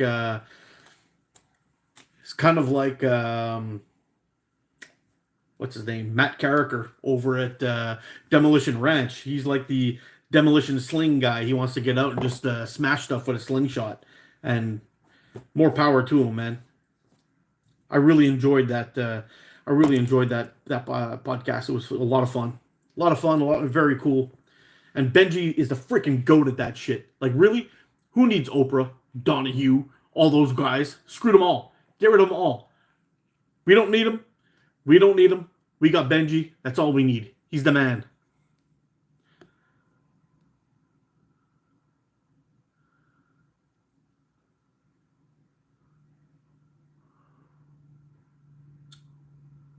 Take up more room. Yep. I should do a giveaway like Knuckles. Yeah, maybe someday. I'm going live around 7 p.m. Eastern. Very cool. I'm using Wellward Hyper.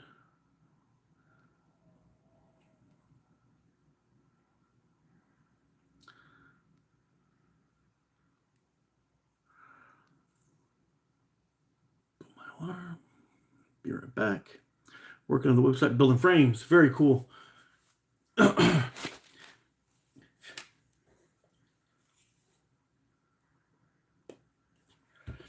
Hey, Rick, if you get a chance, I'm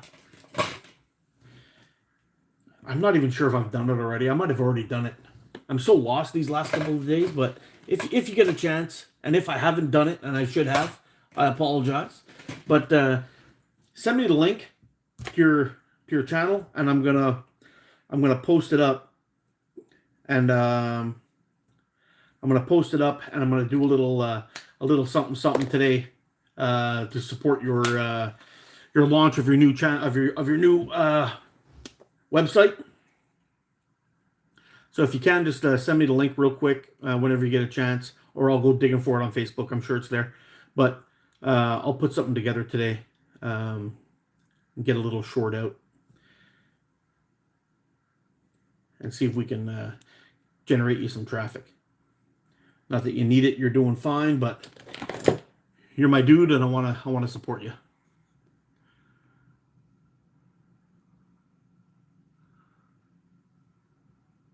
I'm gonna have to get Trail Boss Rick. He's back on the Slingshot forum too. Oh, that's cool.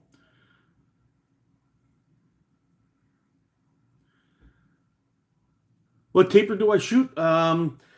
It really depends, but it's mostly 22 to 14. 22 to 14 or 22 to 12. I tend to prefer 22 to 14 on 0.45. I find I get a little bit better life out of it, and I prefer 22 to 12 with the with the 0.45, and I prefer 22 to 12 on the 0.5.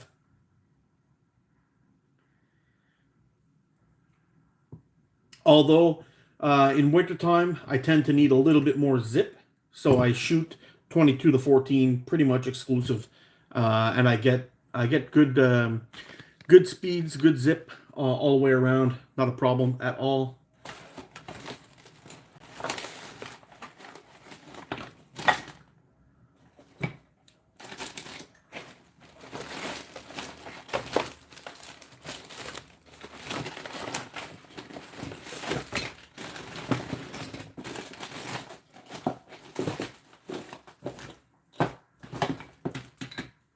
Seriously. What the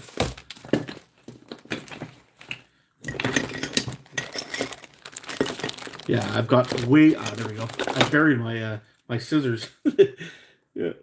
I've got way too many slingshots and shit all over the place. I really gotta clean all this up.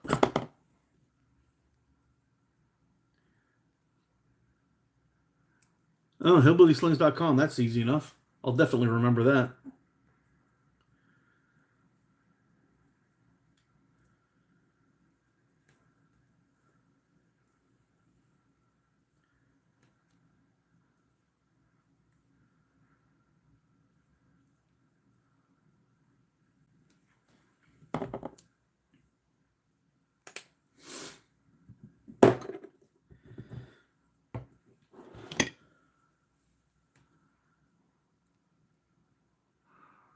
All right, let's just catch up with the chat here. Hello, Track Attack. What's going on, bro? Hope you're surviving. And again, anybody in here, I know I mentioned it at the beginning of the live. If anybody comes in contact with Patrick, please have Patrick contact me. I tried reaching out to him on Instagram. I didn't get a reply yet. I had another Patrick trying to steal his package. And when I tried to find his address, I misplaced it, I guess. I couldn't find it to confirm. And I'm hoping that Patrick's last name is not Patrick Smith, because if that's the case, then I told him to fuck off, and he might be angry at me. I'm pretty sure it's not the Patrick that I'm thinking of, but if you can contact me back, it'll be great. Anybody can get a hold of him, and I will definitely make sure that he gets his stuff. But I was holding off because of scammers. So let me know if anybody talks to Patrick. Send him my way, please. Do I have a couple of short strips in here? I think I do.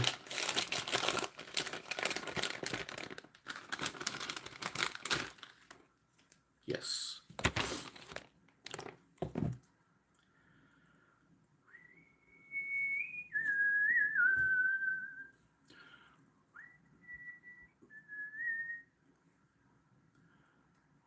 Turtle, what's going on, bro?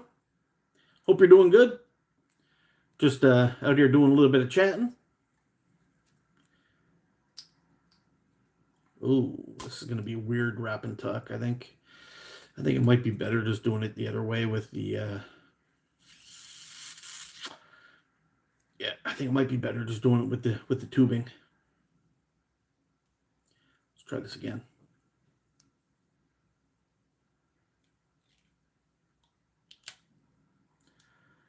Oh, it might work. Give it a little wiggle, a little adjustment here.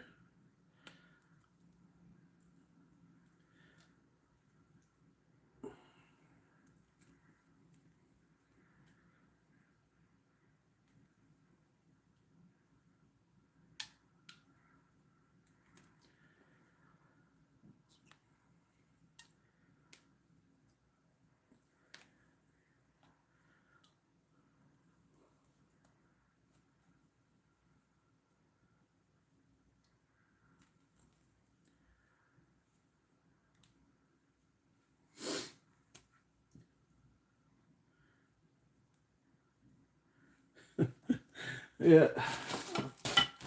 Looks like I pulled an ATO again. I took my new wrap and tuck thing and packed it away. And here I am doing wrap and tuck looking for my tools. Oh well, it is what it is. Found my old one. We'll just use that one for now. It works just fine.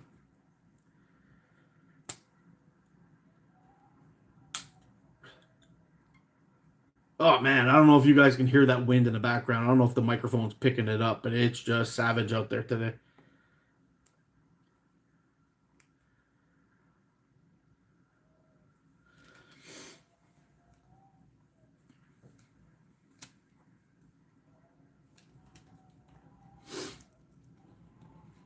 Oh, yeah, it actually feels pretty good.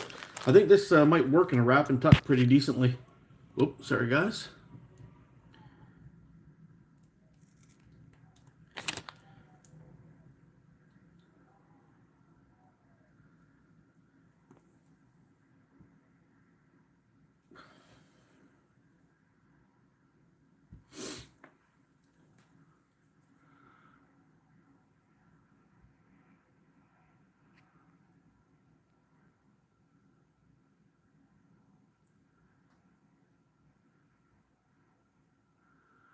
Gonna put ATO on the site too, if it's okay with you.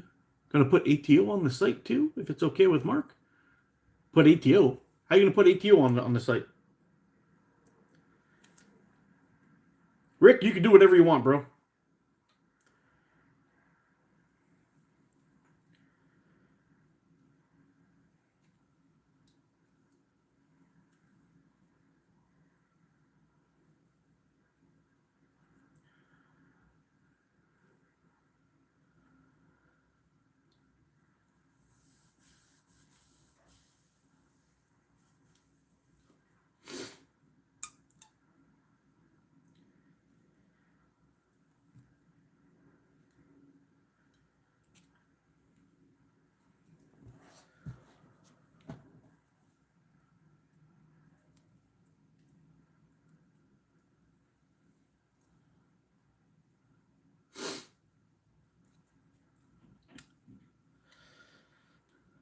Yeah, there's something about wrap and tuck that requires every ounce of every ounce of concentration that I have, which is very little. So I can't even talk and wrap and tuck at the same time, unfortunately. Yeah, all my all my bandwidth goes to wrap and tuck. The concentration is it's insane.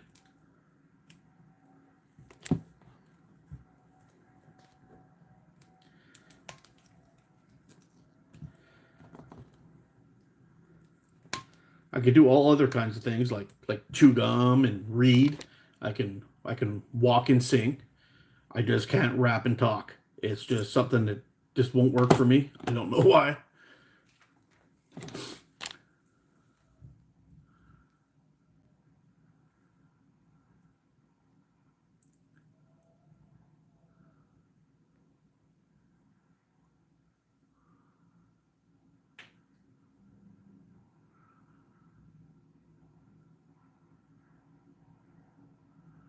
Matthew Cornelius' wife's in. Oh no, what happened?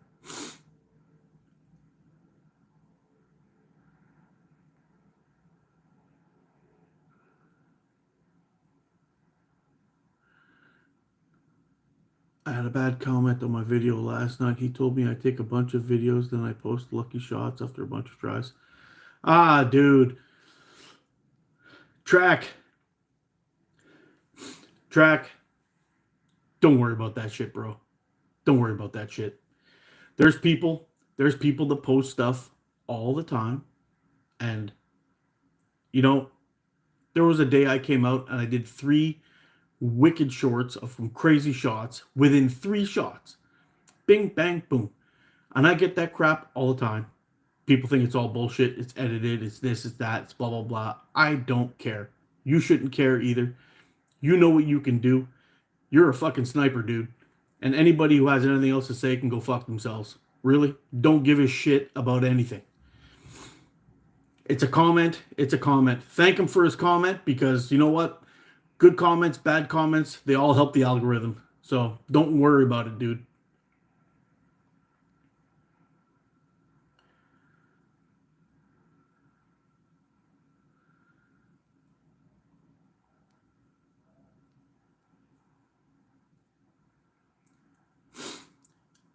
Yeah, don't take it seriously, Track. I promise you, bro.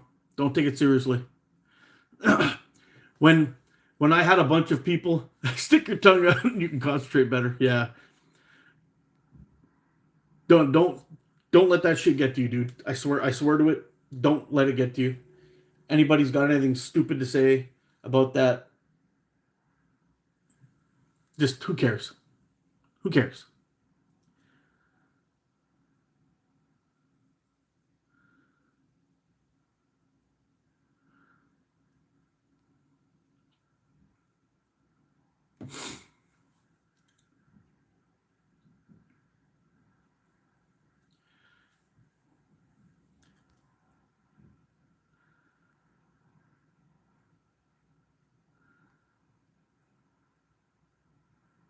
My New Year was to bath daily.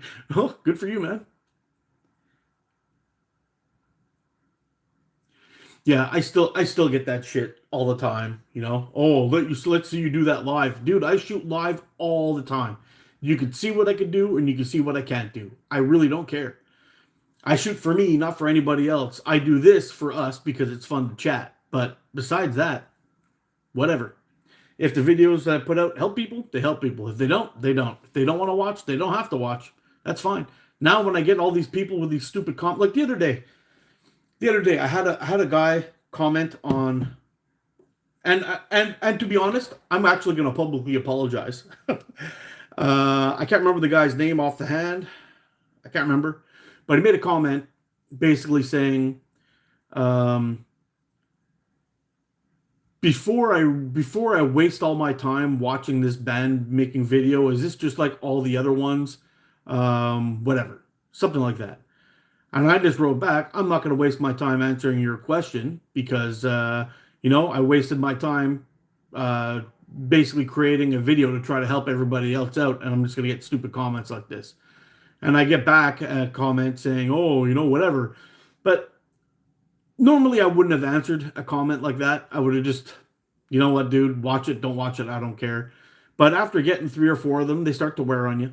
And I apologize for escalating your thing, But I mean, on the same side, if the guy would have just asked me a simple question instead of having a smart ass remark, I probably would have let it go. And normally, I just let them slide. I don't care. It doesn't bother me at all. But I'm here to apologize to absolutely no one. Yeah, but um, I try not to feed into that kind of trash, and here I am.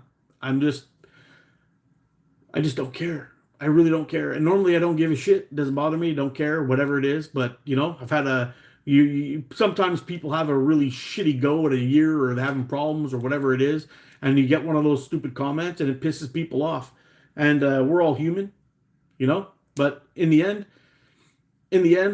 if people don't like it, don't fucking watch it. You're gonna give me too many stupid comments. I just delete and block your ass. I don't really care. I just don't need it in my life. And Track, that's what I gotta say, man. If anybody else starts that shit, uh, fucking flush them, dude. Just flush them. And even if people say, "Oh man, you took your three shots to hit that grain of rice," he hit a grain of fucking rice, man. Hit a grain of rice. He probably couldn't hit the side of a barn, you clown. You know? Anyway, I'm done. That Omega Electric White .5 is awesome. It is. It's my favorite elastic, dude. Favorite elastic. Although I will say the .5 is lacking just a little bit in really, really cold weather. I usually bump it up to the .5 or .6. And look at that rapid tuck on there. It's going to work pretty good. Pretty ugly on the back end. But you know what? It's not perfectly neat, but it's good enough. Look at that. Dan Kung. It's a really cool frame with the shittiest name. the ergonomic. Well, I just realized, I think this is it's a 90. The ergonomic. They should have done something good. Oh, maybe it was you. Who knows? But that's the point. That's the point. People can say anything they want about all these videos, but you pulled off a crazy shot. Oh, it was 3 shots, but this is the point. Who cares how many shots it was?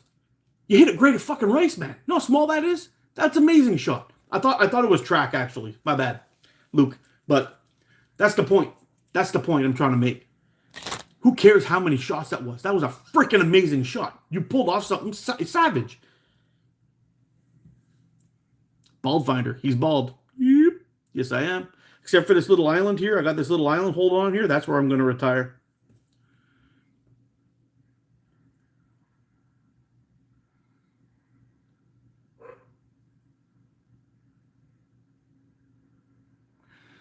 If you get hurt over someone saying you didn't do something you said you did, then you really didn't do it that way you said you did. Said done. Maybe, maybe not. But either way, who cares? I don't really care. Hitting that shot, like a Cool on Luke shot, three shots on a grain of rice, savage shot. Savage. But I've had that too. I've had one where I did a skinny side 20 meter 100% Luke. A skinny side 20 meter lighter. So I took it was one of those, those clear ones you can see the gas in. I turned it sideways and I popped it from 20 meters in one shot. Apparently it was impossible. No way you could do that. No way. You should be shooting in the Olympics. Blah, blah, blah. I don't believe it. I don't care. I don't care. Have you tried out new Slipers in black? Nope, not yet, Carson.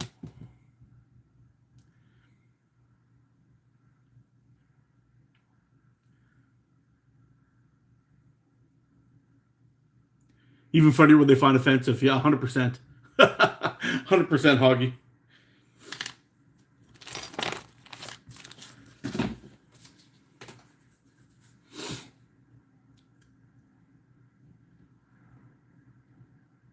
Yeah, the hell yeah, that's cool. I couldn't even make that shot if my left depended on me. I couldn't even see a grain of rice from that far.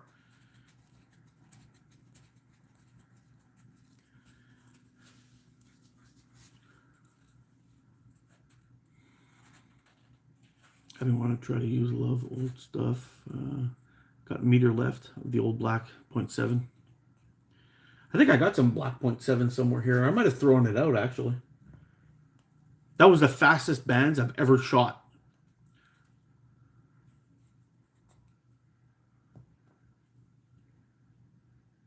Yeah, but Luke, you know what? It's not the same, dude. It's not the same. Perfect example of this is me.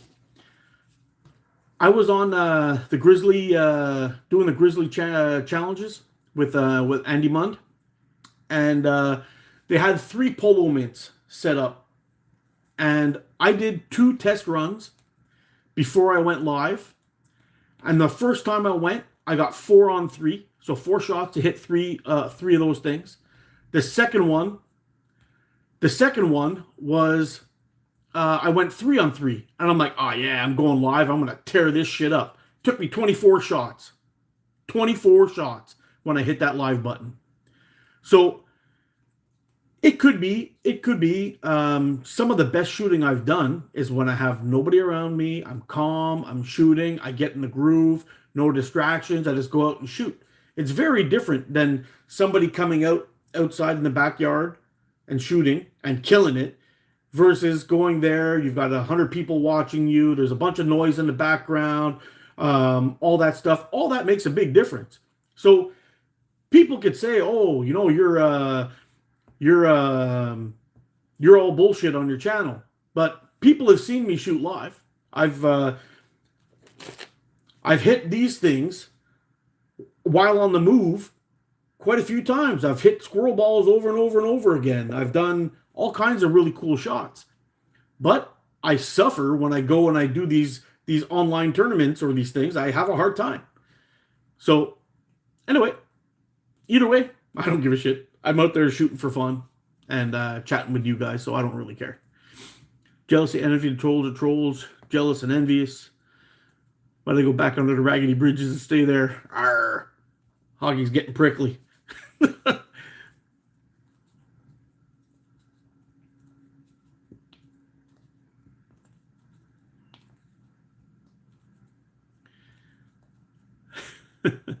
I'd also have to think, to be daft, to think I'm hitting all my trick shots in the video first shot every time. Oh, 100%. I've actually got 2 videos of me trying to hit a trick shot that I haven't done yet. I failed it. I failed it every time I've tried to film it.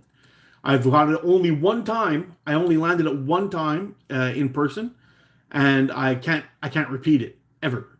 So a while back, I did a trick shot where I took 2. Let me see if I have them here.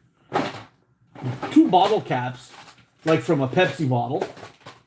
Actually, since I'm digging in here, I'm going to change this right now because the my rotary cutter's really dull. But I've got 2 little bottle caps from a Pepsi bottle, for example. And I stack one with the hole facing down, one for the hole facing up, stacked on top of each other. And I try to, from 10 meters, knock the first one off, and then the second one off in 2 shots.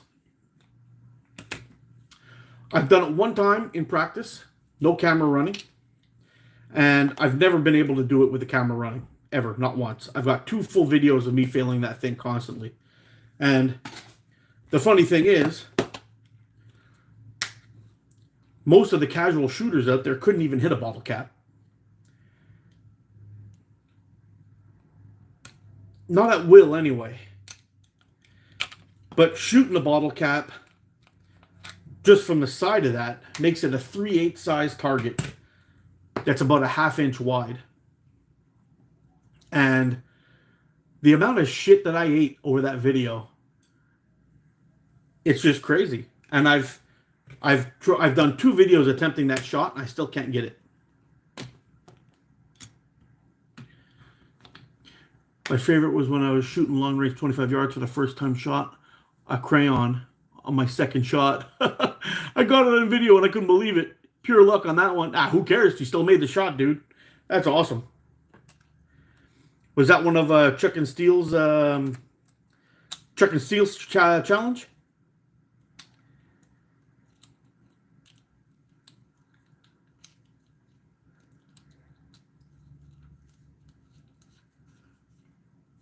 That's a nice tough shot, actually, shooting a crayon. It's nice and thin. Are we yeah, we're good to go. Yeah, sometimes I like to see if I have that handy here. Sometimes I like to take these old blades and I just kind of drag them along a strop, kind of, and kind of turn them around, and I can get that little that edge to come back a little. Actually, it works on my hand too a little bit when I'm just dragging it across my hand. Take it easy, Lone Slinger.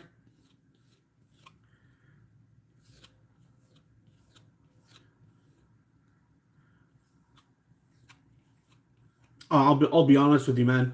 I think Chuck and Steele's the GOAT. He's the freaking man. He does shit that I only wish I could do with a slingshot. His long distance shooting is freaking phenomenal. He does some crazy stuff.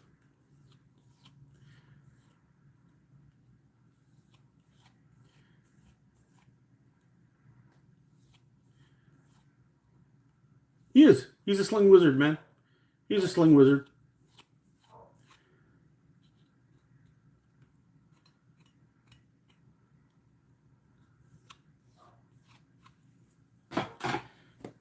His long distance shooting is on a whole other level. Yeah. It's awesome for sure. Yeah, one of these days I'm going to get out to find a good spot where I can start practicing some long distance shots and really start to dial it in. But anybody can get out there and you're hitting something really far, like beyond, like say beyond even 30, 40 meters. You start hitting stuff like that and you're getting it in first or second shots. Yeah, he's another one, man. That sniper dude, he's a freaking awesome guy, man. He's an awesome guy, and he shoots like a wizard. He's another one that's way up there. Actually, he just released a video while we were live. It popped up on my screen.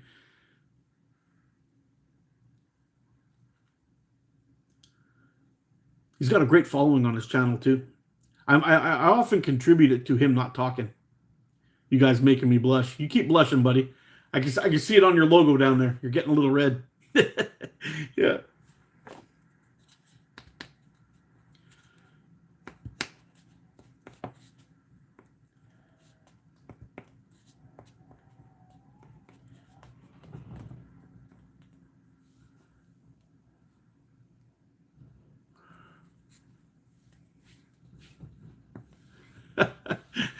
You should post him, Mrs. Hicks. Get him up there. Get him up there.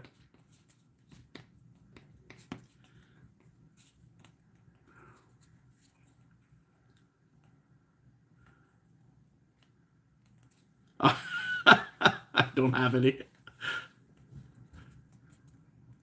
Yeah, get her done. It's time. 2025 New Year's resolution. Let's get her done. Let's get her done. Mrs. Hicks and her trick shots. Let's go. A silent assassin. I've seen some stuff from him. I don't just makes. Yeah, he and he's got a pretty cool product line too. Apparently, he has his own bands. He's got his own. He's got his own slingshots that are looking pretty cool. He's got lots of cool stuff.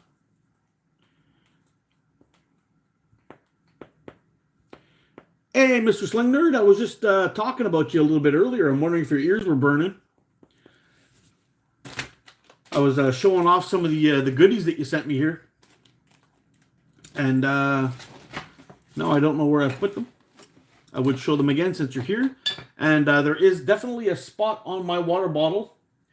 Where did I put them? Here they are. There's definitely a spot on my water bottle for your sticker. Look at that.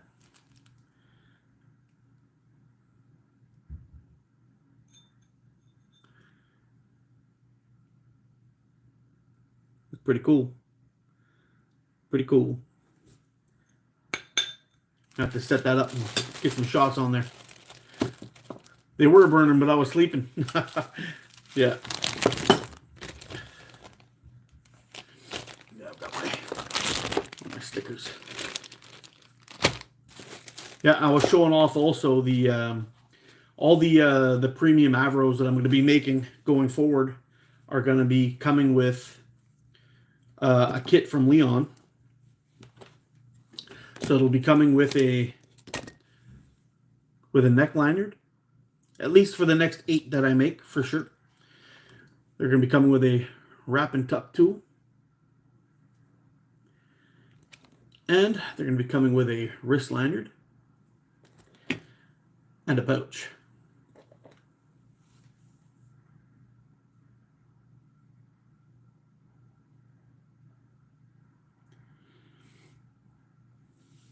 Yeah, should be pretty cool. It's going to be a nice little setup. And these, I was kind of blown away, to be honest, when I saw the insides of these things. He's got like a fleece or something on the inside. Man, it's like it's really, really nice. Really, really nice. The quality is like off the hook. Leon is a legend. Anybody who's looking for a lanyard, stop looking. Just go right to Leon. He'll set you up. Yeah, he did a great job, man. And he's got the helix on the neck lanyard. A little DNA strand on the neck lanyard. It's also adjustable. So if you're like a big dude like Leon, you could really stretch this out and have it hang a little lower. Or if you prefer that, if you like it up high, you could snug it up. It'll stay up nice and high, right around here, all within shooting motion. Very, very good. Leon is the man.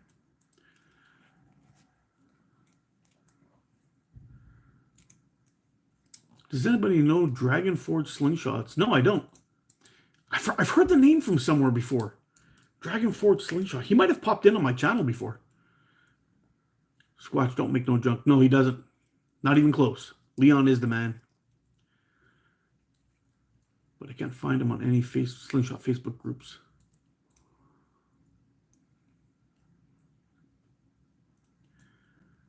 How do I find Leon stuff? It's probably the I'm going to give you a real close-up of even the wrist lanyard. I mean,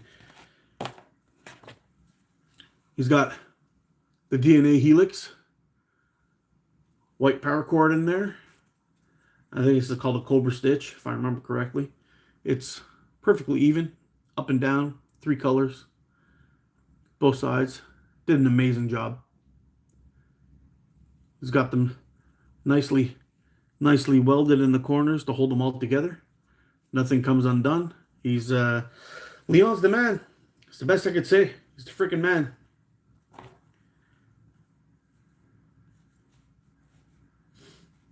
Yep, the man. And even on the pouch, have a look at that. It's got a nice fleece in there. You can polish up your slingshots with it. It's got a nice little locking nut that he's done on there with a really cool looking piece of paracord. And tighten it up, zip it down, and it'll hold it shut for you. Got a beautiful little stitch in there with it welded on the end. Great stuff. Yeah, the Leon sling bags are by far the best sling bags I've ever seen. By far the best sling bags I've ever seen.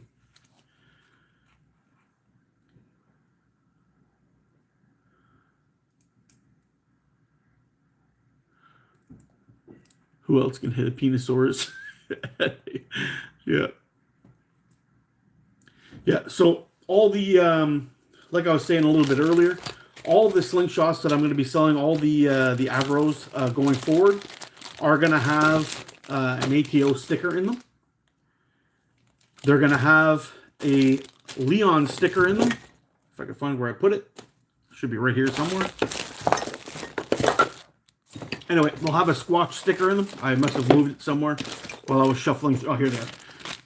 I've got about 18 of these. So for the next little while, all of these are going to be going out with one of these stickers, with an ATO sticker. And the premium lines will be coming with the sticker and with the kits. I got at least 8 of these to go. So it'll be pretty cool. I kept one for myself because I like them.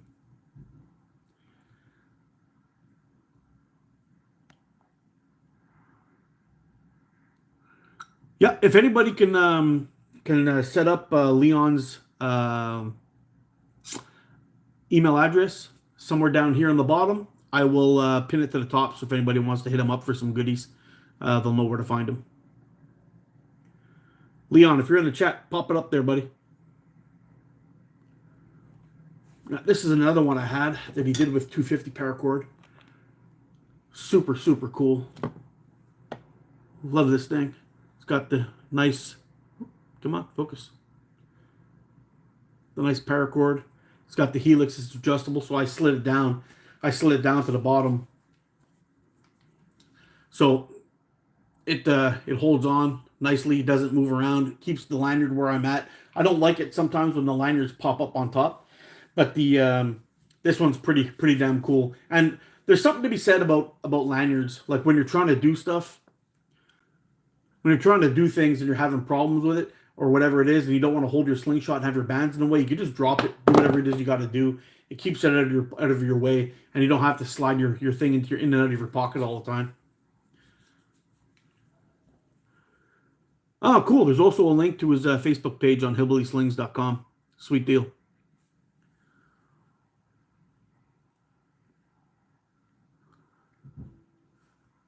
I think it's Big Man Crazy. I think somebody posted it here a little earlier. I should have pinned it before, but I was too busy yapping. See if I can cruise on back here somewhere and see if I can find it. Squat Shot, Facebook, share.com, YouTube. Oh, it was all hillbilly stuff he popped up. It wasn't his own. All right. I'll check it out. Thanks. What's the price range on my frames? For now, I'm just raffling them off. But I think depending on how it goes, I may just pop them up on the Facebook page and see who's interested. The lower end ones, I guess, like the 2-layer ones. There we go.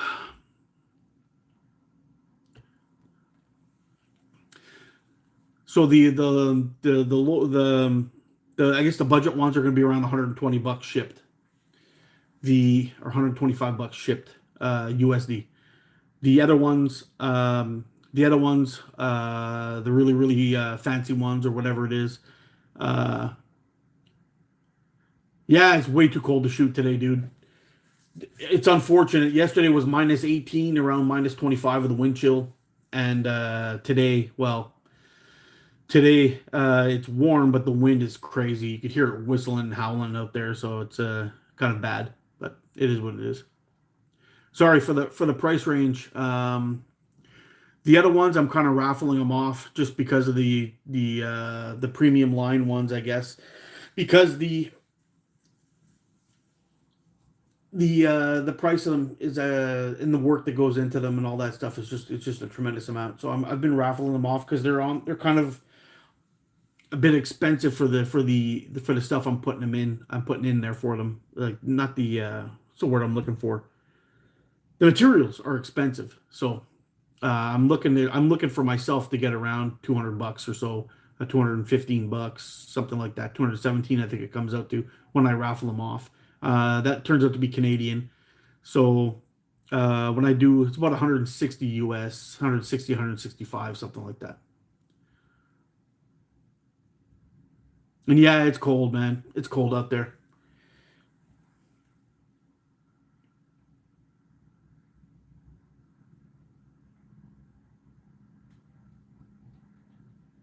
Anyway, coming up pretty soon. When I'm done this live, I'll be going into the garage for a little bit, doing some work, and see if I can finish up a couple of them. I've got two. I've got two. I've got two carbon fiber in the works, and I've got another one. This is my old one here. Yeah, I really like the colors on this one, on this Avro, but I kept this one because I screwed up one of the holes. But everything else was pretty much bang on this guy. Yeah, but I really like the colors that were on this one.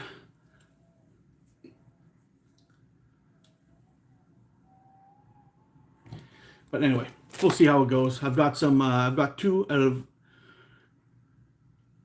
I've got two. Come on, words, come out. I've got two carbon fiber and one micarta. It's a 5-layer micarta. It's got red, black, and red in there. It'll be pretty cool.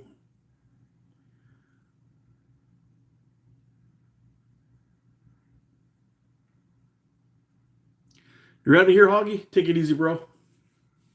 It should be pretty cool. We'll see when we get it all set up and ready to rock and roll. I've got to drill some holes today. I know I'm doing the clips a little bit different, so I'm hoping people like the way I do my clips. I have like a little washer that goes under the little cone washer, and I drill the hole all the way through. So when you're putting your bands in, your bands actually, hold on, I had them here. Yeah. So when I put the riv nut in, they actually go inside of the clip a little bit.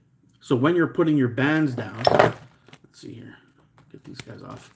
When you put your band down inside, your band will actually sit on top of the riv nut. So you won't have your band. See how these bands got chewed up on here? It's because they got all wrapped up in the screw that was inside. So I leave myself 5 millimeters on top. The same amount that this thing is, it's 5 millimeters. I leave 5 millimeters on top. But when I put the riv nut in, I drill them in deep enough so when you put that down in there, it actually stops right at the riv nut. So you don't have to worry about your bands getting pulled into the screws. That's how I do it.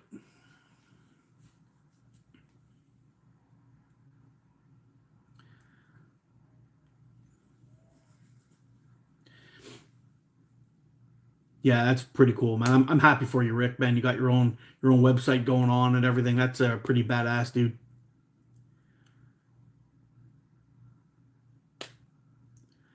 Looks very comfortable and true American hillbilly slingshot. I'm telling you, you can't go wrong with that with hillbilly slings. He is the freaking man. Actually, I got a couple of them right here. I got my pickle fork, which needs new bands. I just had my, the hell, there it is. I've got my Rougarou from Hillbilly. I've also got my my Boot Hill. And this, I got to tell you guys, I absolutely love this Slingshot. I think out of all of them, this one's probably my favorite. My Boot Hill, I don't know what the deal is with this one, but it just shoots. It just shoots really well for me, and I don't know why, but it's a great, great Slingshot. I freaking love this one, and it feels so good in my hand. It's badass. Boot Hill is badass.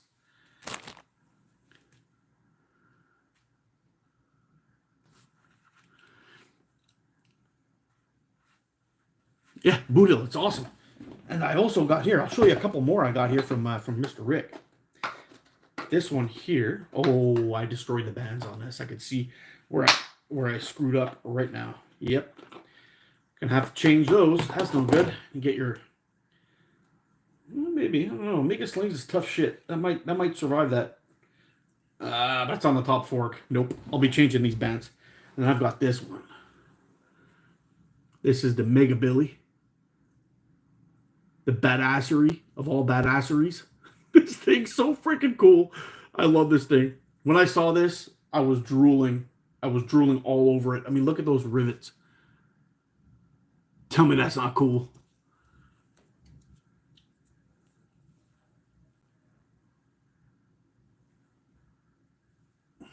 Maybe these bands. Yeah, Mega Slings, man. I'm telling you. This thing is freaking awesome. Legendary stuff right here. From the Mega Billy. And shit, did I put it back? I was messing around with this one just the other day. I'm not sure if I put it back yet or not. If not, somebody the Pickle Billy. And we got the Pickle Billy. Look at that. One of the first out there too. This thing's freaking awesome. A savage looking free Slingshot. Boom. Love this thing. Got my bands all set up, and actually I got a Squatch Roo pouch on there. This is another one that's just freaking awesome. Yep. And the Pickle Billy. I just love the colors on there. Look at that. Rick's a freaking legend.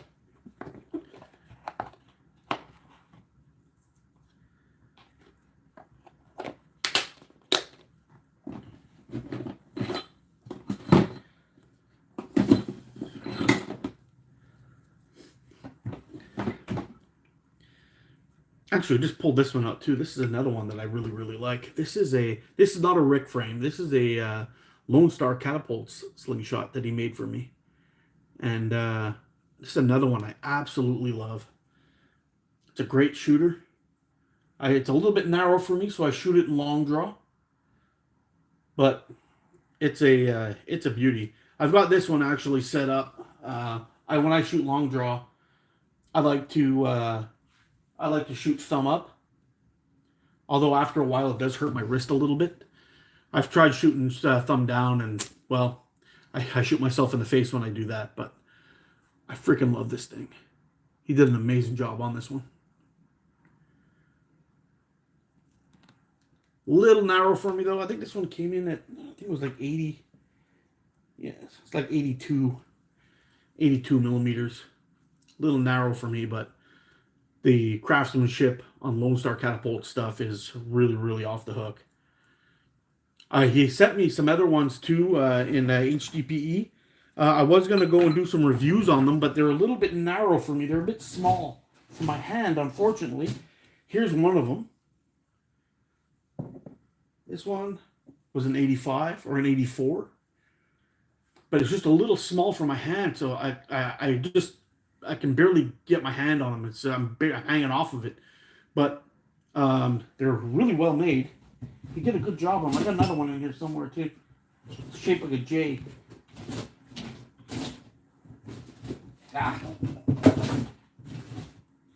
Here it is. Yeah. And this one was a 90. This is the one I could probably get behind. But Lone Star made these ones here. I gotta band this one up and get some shooting on it. I really like how this thing holds, shoots nice, and you can get really, really close to your hand. This one is a bit narrow for me, but this one's bang on. And shoot it up or down. I'm not sure which way I like it better. I think I prefer it this way though.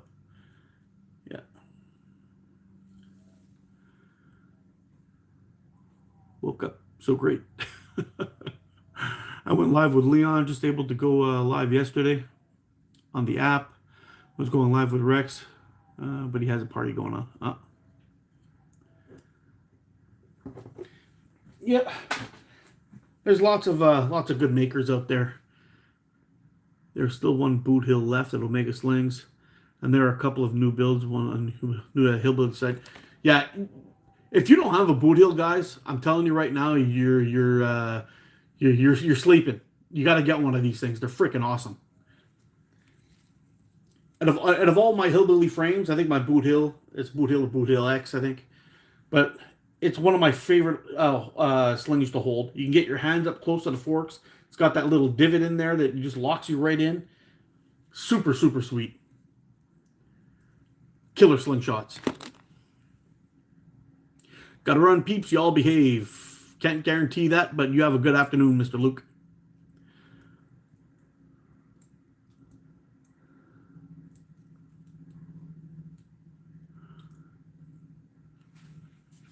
Yeah. So it's pretty cool. I've got the man, I had a whole bunch of bands. Oh yeah, this one here. Still got this guy lying around. I had to find a way to get the little piece out because I had. Oh, hold on, I might be able to get it. There we go.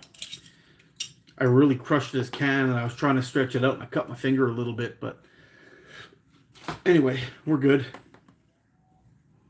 We'll have to get another can set up on that thing, that thing, so next time I go out to the woods, I got something to shoot. Skinny Billy is really neat frame. I have a few different paracord options too. The Skinny Billy's pretty cool. Probably the Rougarou. I'm undecided. The boot hill, the Rougarou better. Yeah, the Rougarou, I like it. It's a great frame. Holds really well. Shoots really great. I just find that whenever I release it a little bit, it tends to slip a little bit in my hand. But that was me shooting. That was me shooting in summertime when I'm sweating balls. So trying it in regular weather will make a difference. And if so, I'll just put a little wrap on it. But both of these things, the Rougarou, it's so freaking nice though. The Rougarou and the boot hill, the boot hill is just, man, it's magic. It's magic in my hands. I love this thing.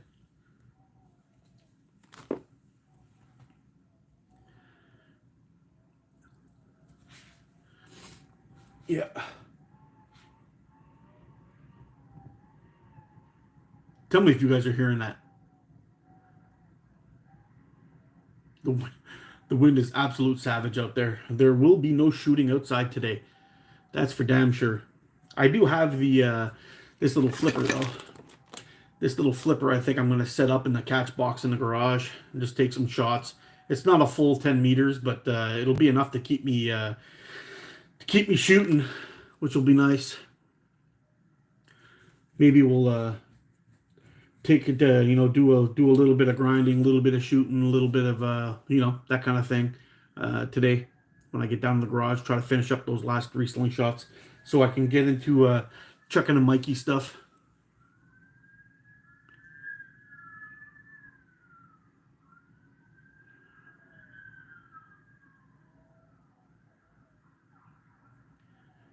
Yeah, see, chuck and steel. It is a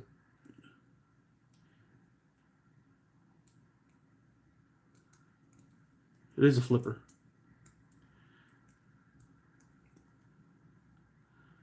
Oh, we're having the flipper spinner conversation. I'm a flipper guy. I'm a flipper guy. Spinners, flippers. I don't know. It's interchangeable, I think.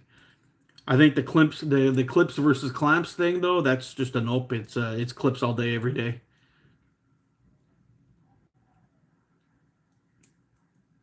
Spinner versus flipper. Yeah, yeah. Here comes the debate. The chat has just gone to shit. Here comes all the hate. Yeah.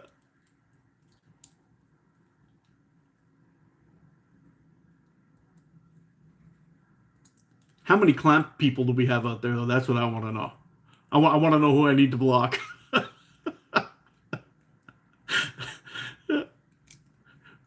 We got any clamp lovers out there? Hey, Knuckle, how you doing, bro? I'm doing okay. I'm a little bit beat up from yesterday though. Definitely a flipper. Yeah. Yeah, I spent a good 8 hours outside in the minus 18 degree weather without the wind, trying to catch some fish. It wasn't very good. It sucked. If I kept the fish out for like 5 seconds, they froze solid. I had to hold them under the water for a little while for them to come back alive so I could release them. Yeah, it was not good. It was way too cold.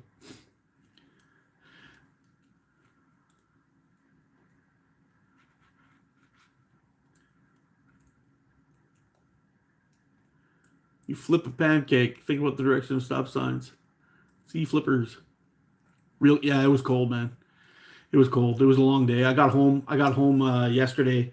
I walked right upstairs, took a shower to get all the stink off me and all the fish stink, and ended up just like wrapping myself up in a blanket and lying down on the couch for hours. And then I was gonna go to bed at like 8 o'clock because I was toast, and then I wasn't sure if I had to go pick up my son, and stayed up till 10 watching Alone, kind of in and out. And then I was just like, you know what? Told my wife, you know what? I'm going to bed. Wake me up if the kid needs picking up, and I'm done. And luckily, well, I don't even know if he's home yet. No, I'm kidding. He's home, but I heard him come in last night. But yeah, I haven't seen him yet. All the Americans will have to get used to flippers when it becomes part of Canada. Oh, Paul's starting to fight.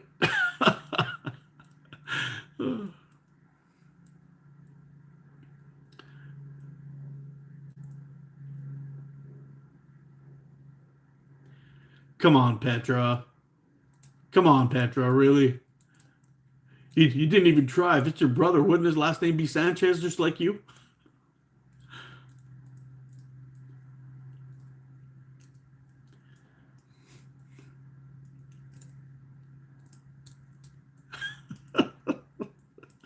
Yeah.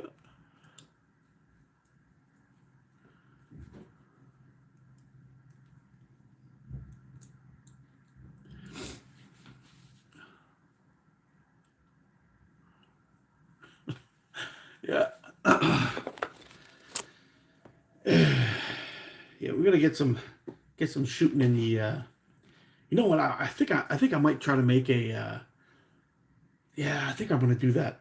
Let's cut the bands off this thing. Get this lanyard off. We're gonna. I think ATO is gonna make himself a custom clipped Venator at some point. This is one of my all-time favorites. I freaking love this frame. Actually, Ropa, are you still in the chat there, bro? Yeah, I'm wondering how you're enjoying your Venator. If you like it or dislike it, what's the deal? I know Rob won one. Let's take this bands off here. And by the way, guys, the reason why I really like these band tying tools, like these here, is when you're doing your bands wrap and tuck, instead of having to get a scissor in there and cut them off and all that stuff, you can just give them a little tug and they'll unwrap. And this way, you're not scratching up or damaging your tool by trying to cut that elastic off or anything. It works out pretty damn good. So let's see if we can get a Venator all drawn out. I think that would be pretty badass. I would love to have one of these, a little custom made out of G10, maybe some micarta with a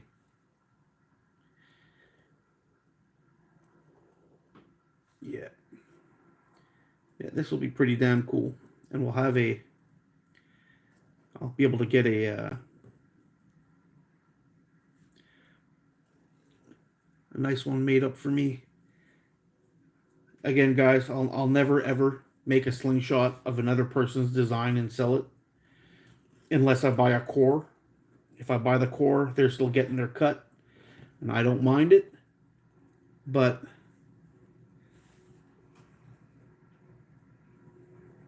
I will not make and sell other people's designs. It's not cool. It's not really fair play. So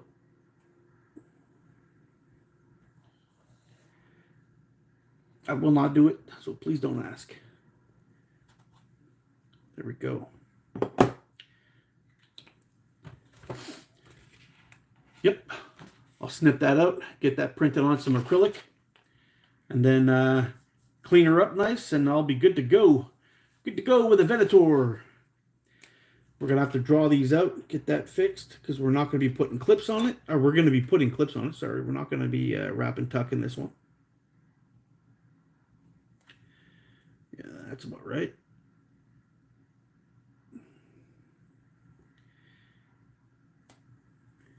Yeah, we'll get that all cut out, and that'll be pretty freaking cool.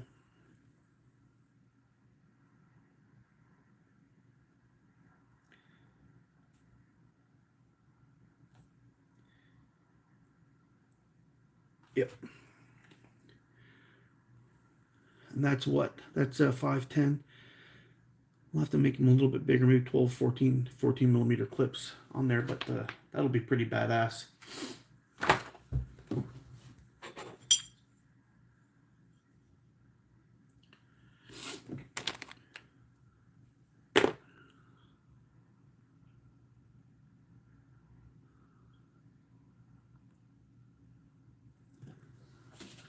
Sometimes they flip, sometimes they spin. Oh, the battle continues. What I miss? There were 2 jokes. I looked for some stuff. Then I drew out a Venator, and I looked for more stuff. That's about it. You spin me right around here.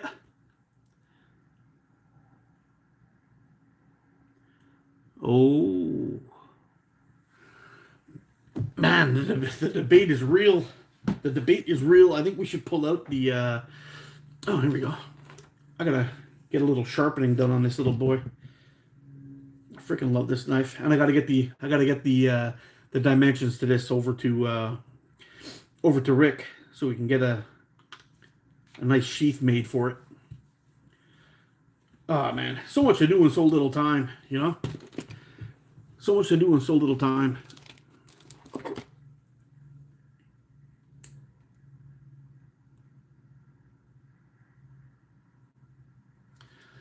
It's my one and only Kershaw blade. Tiny little fella. See? I thought it was a folder that I was getting was much, much bigger, but it's a tiny little thing. Look at it. It's small. Yeah, you can get a nice little edge on it, though. See if it's...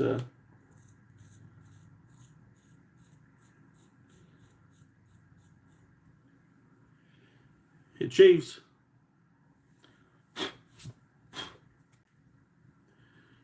I used to keep this one on my baseball cap. Right along the side. Didn't even know it was there. Yeah, I'm going to make myself a Venator.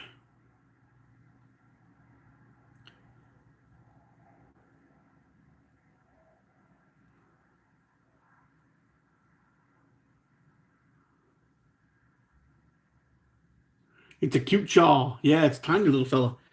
It's a tiny little fella. It's like, I don't know how many centimeters. It's a total of 6 centimeters long, closed. And 10.5 open. Nice. You won't be batoning much with that little guy, but it'll definitely cut packages open and things for you. That's the nice thing about it.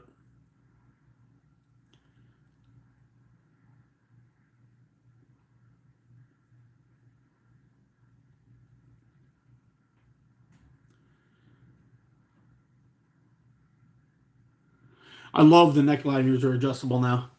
I love it.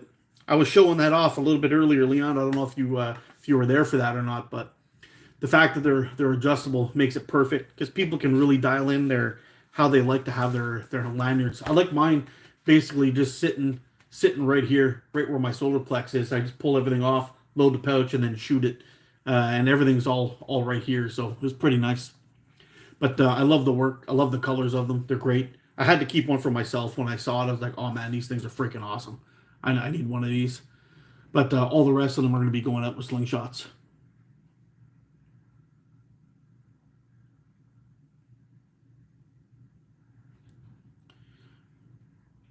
Nah, it's pretty nice. And it's funny, for years I didn't like having anything around my neck at all. It bothered me. But when I started shooting slingshots, I started wearing this, and then I started making a lot of my knives neck carries. So just to show you, like I'm very much a Puko guy. This is one here. It's got a birch bark handle on it, stacked birch bark handle. And all these Pukos, the reason why I like them is they're something that's good to handle when you've got gloves on. Most of them, they try to call them Scandi grinds, but most of them are kind of in between a Scandi or high Scandi or a saber grind, which is nice. This one, it actually came with a secondary bevel. So you see that? It came with a secondary bevel on it, which is kind of like a hex bevel, which makes it very sharp. I'm not too impressed with the sheath retention on this one, but I think I got a Kellum Puko in here somewhere. I could show you, but I'm very much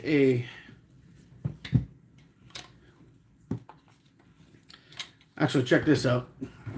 This is a Mora that I have. Whenever I'm out in the backcountry, I keep this guy in the bottom of my pack for a couple of reasons. For one, it'll hold a 1/2-inch ferro rod. It'll hold a half-inch ferro rod in there, and I don't know if you guys know who Four Directions Bushcraft is, but they make some of the best ferro rods around, or they get some of the best ferro rods around. I don't think they make them, but they bring them into the U.S. and they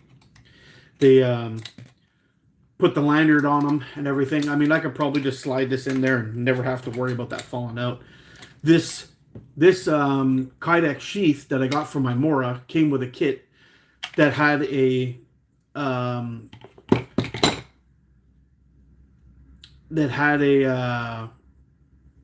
sheath that was a stackable sheath that attached for a Mora companion, and this actually hooked onto the front of another sheath that would hold a what are they called? The Laplander, the folding saw, the green one. You know what I'm talking about? Anyway, that would actually stack on top of this, and it came with with a big nice lanyard and a couple of hooks with all kinds of good stuff on there. And it was from a company called his name was Gary, but it was a company called C2G Fab, and he was making these for the longest time, and then he just quit. he was banging out these things, and I think he reached his goal for whatever it is that he wanted to do, and he just called it quits. But Gary was such an awesome dude, and he made an amazing setup. And I always keep this little setup in the bottom of my pack in case shit gets gnarly when I'm out in the backcountry. It's super, super light, even with the ferro rod on it.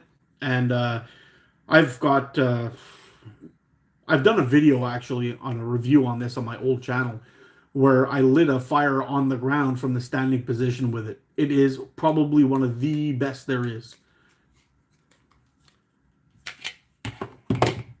If you find one of the woods, it's the ferro rod. Yeah, you have no idea how many people call it that. The ferro rods.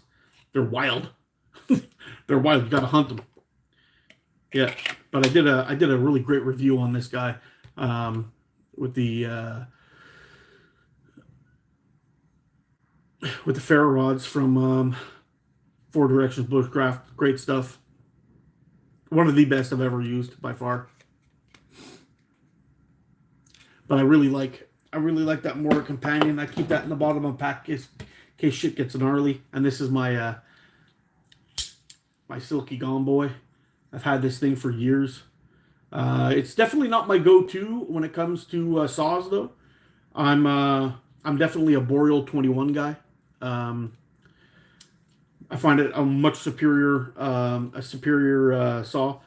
The blades on this guy are great. I mean, they cut like laser beams, no joke about that. But they are very fragile. If you're ever cutting something and you've got a point of contact on either side of your cut, you run the risk of snapping these guys, and they snap very easily. So I highly recommend the Boreal 21. It is a foldable buck saw. So when you unfold it, it'll... Do I have it here? Maybe I have it here.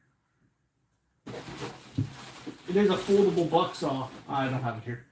So when you fold it up, it's got contact on both ends. So even if you get pinched, it'll just stop the blade. It won't do anything wacky to it or weird to it or damage it.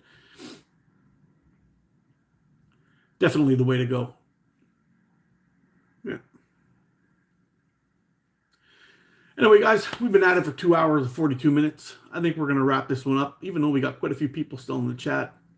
I don't know. What do you think? Should we go a little longer? I've only got 20% battery left. I don't know how much longer we can go. If you guys want to stick it out and chat some more, we can. But I think we can wrap this one up, and we'll see if we can get back with another video coming soon.